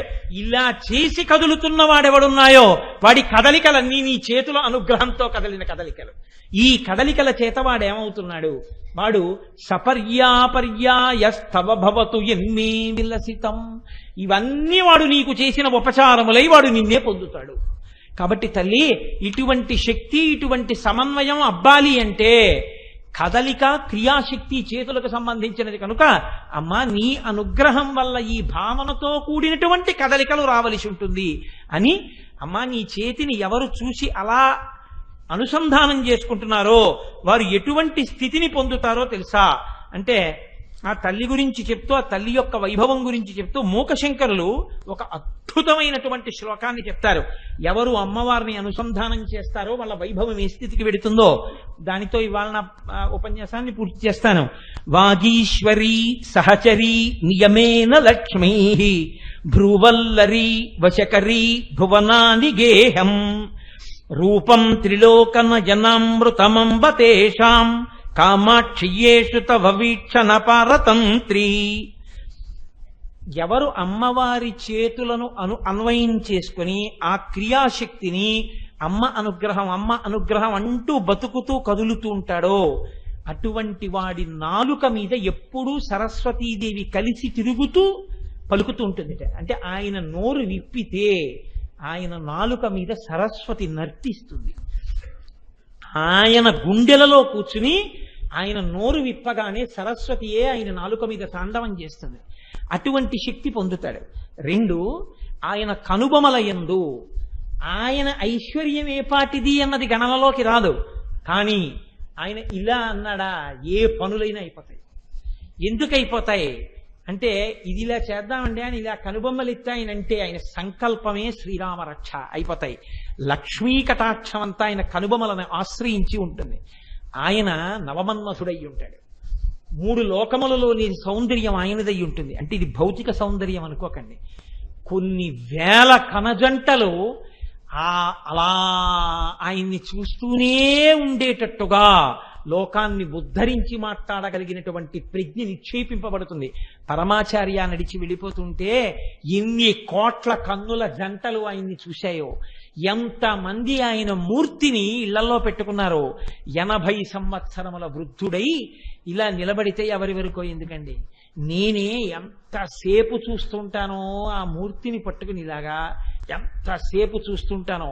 ఉరప్పంజరం కనపడుతూ ఇలా లోపలికి వెళ్ళిపోతే ఈ గుండె పైకి కనపడుతూ, ఈ కన్ను ఒకటి బలహీనత చేత ఇలా కొంచెం రెప్ప వాలిపోతే ఒక్క కన్నే పైకెత్తి తొడల వరకు కాషాయాంబరం పైకి పెట్టుకుని అప్పుడే స్నానం చేసొచ్చి ధర్మం తప్పకుండా బ్రాహ్మీ ముహూర్తంలో స్నానం చేయడం వల్ల ఉనికిపోతున్న ఒంటితో ఆ సత్యదండానికి పైనున్నటువంటి వస్త్రం విప్పేసి తాడు కనపడుతూ నీట ముంచి పైకొచ్చిన సత్యదండాన్ని ఇలా పట్టుకుని నిలబడితే ఆంతరంగికులైన శిష్యులు వచ్చి పాదముల మీద వేసినటువంటి పువ్వుల మధ్యలో ఆ ఇంతంత గోళ్లతో ఆ బొటన వేళ్ళు, ఆ వేళ్ళు చిక్కిపోయి పల్సగా తమలపాకుల్లా ఉన్నటువంటి ఆ పాదాలు, ఇంత సన్నగా అయిపోయినటువంటి కాళ్ళు, ముడతలు పడిపోయి ఇంతంత అయిపోయినటువంటి ఆ మోచిప్పలు, ఆ ముఖం వంక చూస్తే అపారమైనటువంటి కాంతి, ఆ బొట్టు, ఆ పెట్టుకున్న విభూతి రేఖల చేత ఆచ్ఛాదింపబడినటువంటి ఆ పాలభాగం,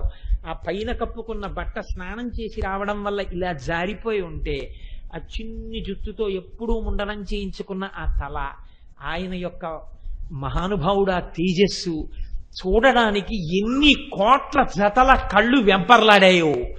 ఇన్ని కోట్ల జతల కళ్ళు చూసి పొంగిపోయి ఆ మూర్తిని ఇప్పటికీ ఇలా చూసి ఆనందపడిపోతున్నాయంటే, అంత ఆనందము కలుగుతోందంటే అది భౌతికమైన అందమని మీరు అనుకోకండి. భౌతికమైన అందం నశించిపోతుంది.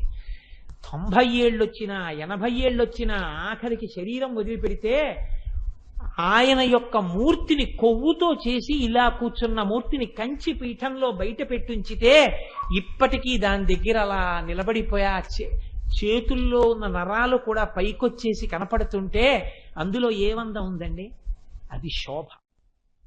అమ్మా ఆ స్థితిని ఇచ్చేస్తాం. కాదమ్మా 3 భువనములు ఆయన ఇల్లైపోతాయి అంటే ఆయన అంతటా హద్దు లేకుండా ఈ భువనములన్నీ వ్యాప్తి చెందినవాడైపోతాడు. అంటే ఒక చోటికి పరిమితమైన వాడు, ఒక శరీరమునందున్నవాడు కాకుండా సర్వవ్యాపి అయి ఆత్మయందు స్థితిగతుడై తాను ఆత్మని తెలుసుకున్నవాడై తాను స్థాణువై తాను కదలడానికి చోటు లేక అంతా నిండి నిబిడీకృతమైపోయి సాక్షిగా ఈ శరీరాన్ని విడిచిపెట్టగలిగినటువంటి మహాజ్ఞాని అవుతాడు.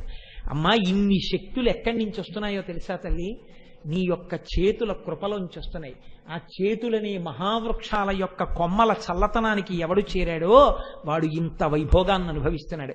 నన్ను నేను రక్షించుకుంటాననుకున్నవాడు అక్కడే తామర పువ్వు ఉంటే పక్కన పెరుగుతున్న కప్పలాంటి వాడమ్మా. ఎవడు ఇది తెలుసుకున్నాడో వాడు అడవిలోంచి వచ్చి మకరందం తాగిన తుమ్మెద లాంటి వాడమ్మా. అందుకని నీ యొక్క ఆ భుజముల అనుగ్రహము, మేము చేసినటువంటి ఈ స్తోత్రం, మేము చెప్పుకున్న ఈ మాటలు, మేము విన్న ఈ మాటలు నీ భుజములకు పెట్టిన అంగదములు కేయూరములు. మా మాటలు మేము విన్నటువంటి సమయము నీ భుజముల పాలిట అంగదములై కేయూరములై మాకు చల్లతనాన్నిచ్చి మా మనస్సుకు ఉపశాంతినిచ్చి మమ్మల్ని సరి అయిన త్రోవలో నడిపించి నీ పాదముల యందు చెక్కు చెదరని భక్తి ప్రపత్తులను మాకు కృపచేయుగాక అని స్తోత్రం చెయ్యడం కనకాంగదకేయూరకమనీయ భుజాన్విత. ఆ నామం పైకి చిన్నదిలా కనపడుతుంది, కానీ దానికి ఎంత అన్వయం ఉంటుందో అది అర్థమైతే, దాని గురించి వింటే ఎటువంటి స్థితిలోకి వెడతామో. ఇవాళ మనం అమ్మవారి చేతులకి అంగదములు కేయూరములు పెట్టిన వాళ్ళం. ఆ తల్లి అనుగ్రహము మన యందు పరిపూర్ణమగుగాక అని ఆ తల్లి పాదములు పట్టి ప్రార్థన చేస్తూ రేపటి రోజున ఆ తరువాతి నామాన్ని ప్రవచనం చేయగలిగిన శక్తి ఆ తల్లి శారదానుగ్రహంగా నా నాలుక మీద నర్తించి నాకు కృపచేయుగాక అని ఆ తల్లి పాదములకు సాంజలి బంధకంగా నమస్కరిస్తూ రేపు ఉదయం 6:30 మనం చక్కగా ధ్యాన శ్లోకంతో లలితా సహస్రనామాన్ని చదివేటటువంటి విధానాన్ని అనుసంధానం చేసుకుందాం.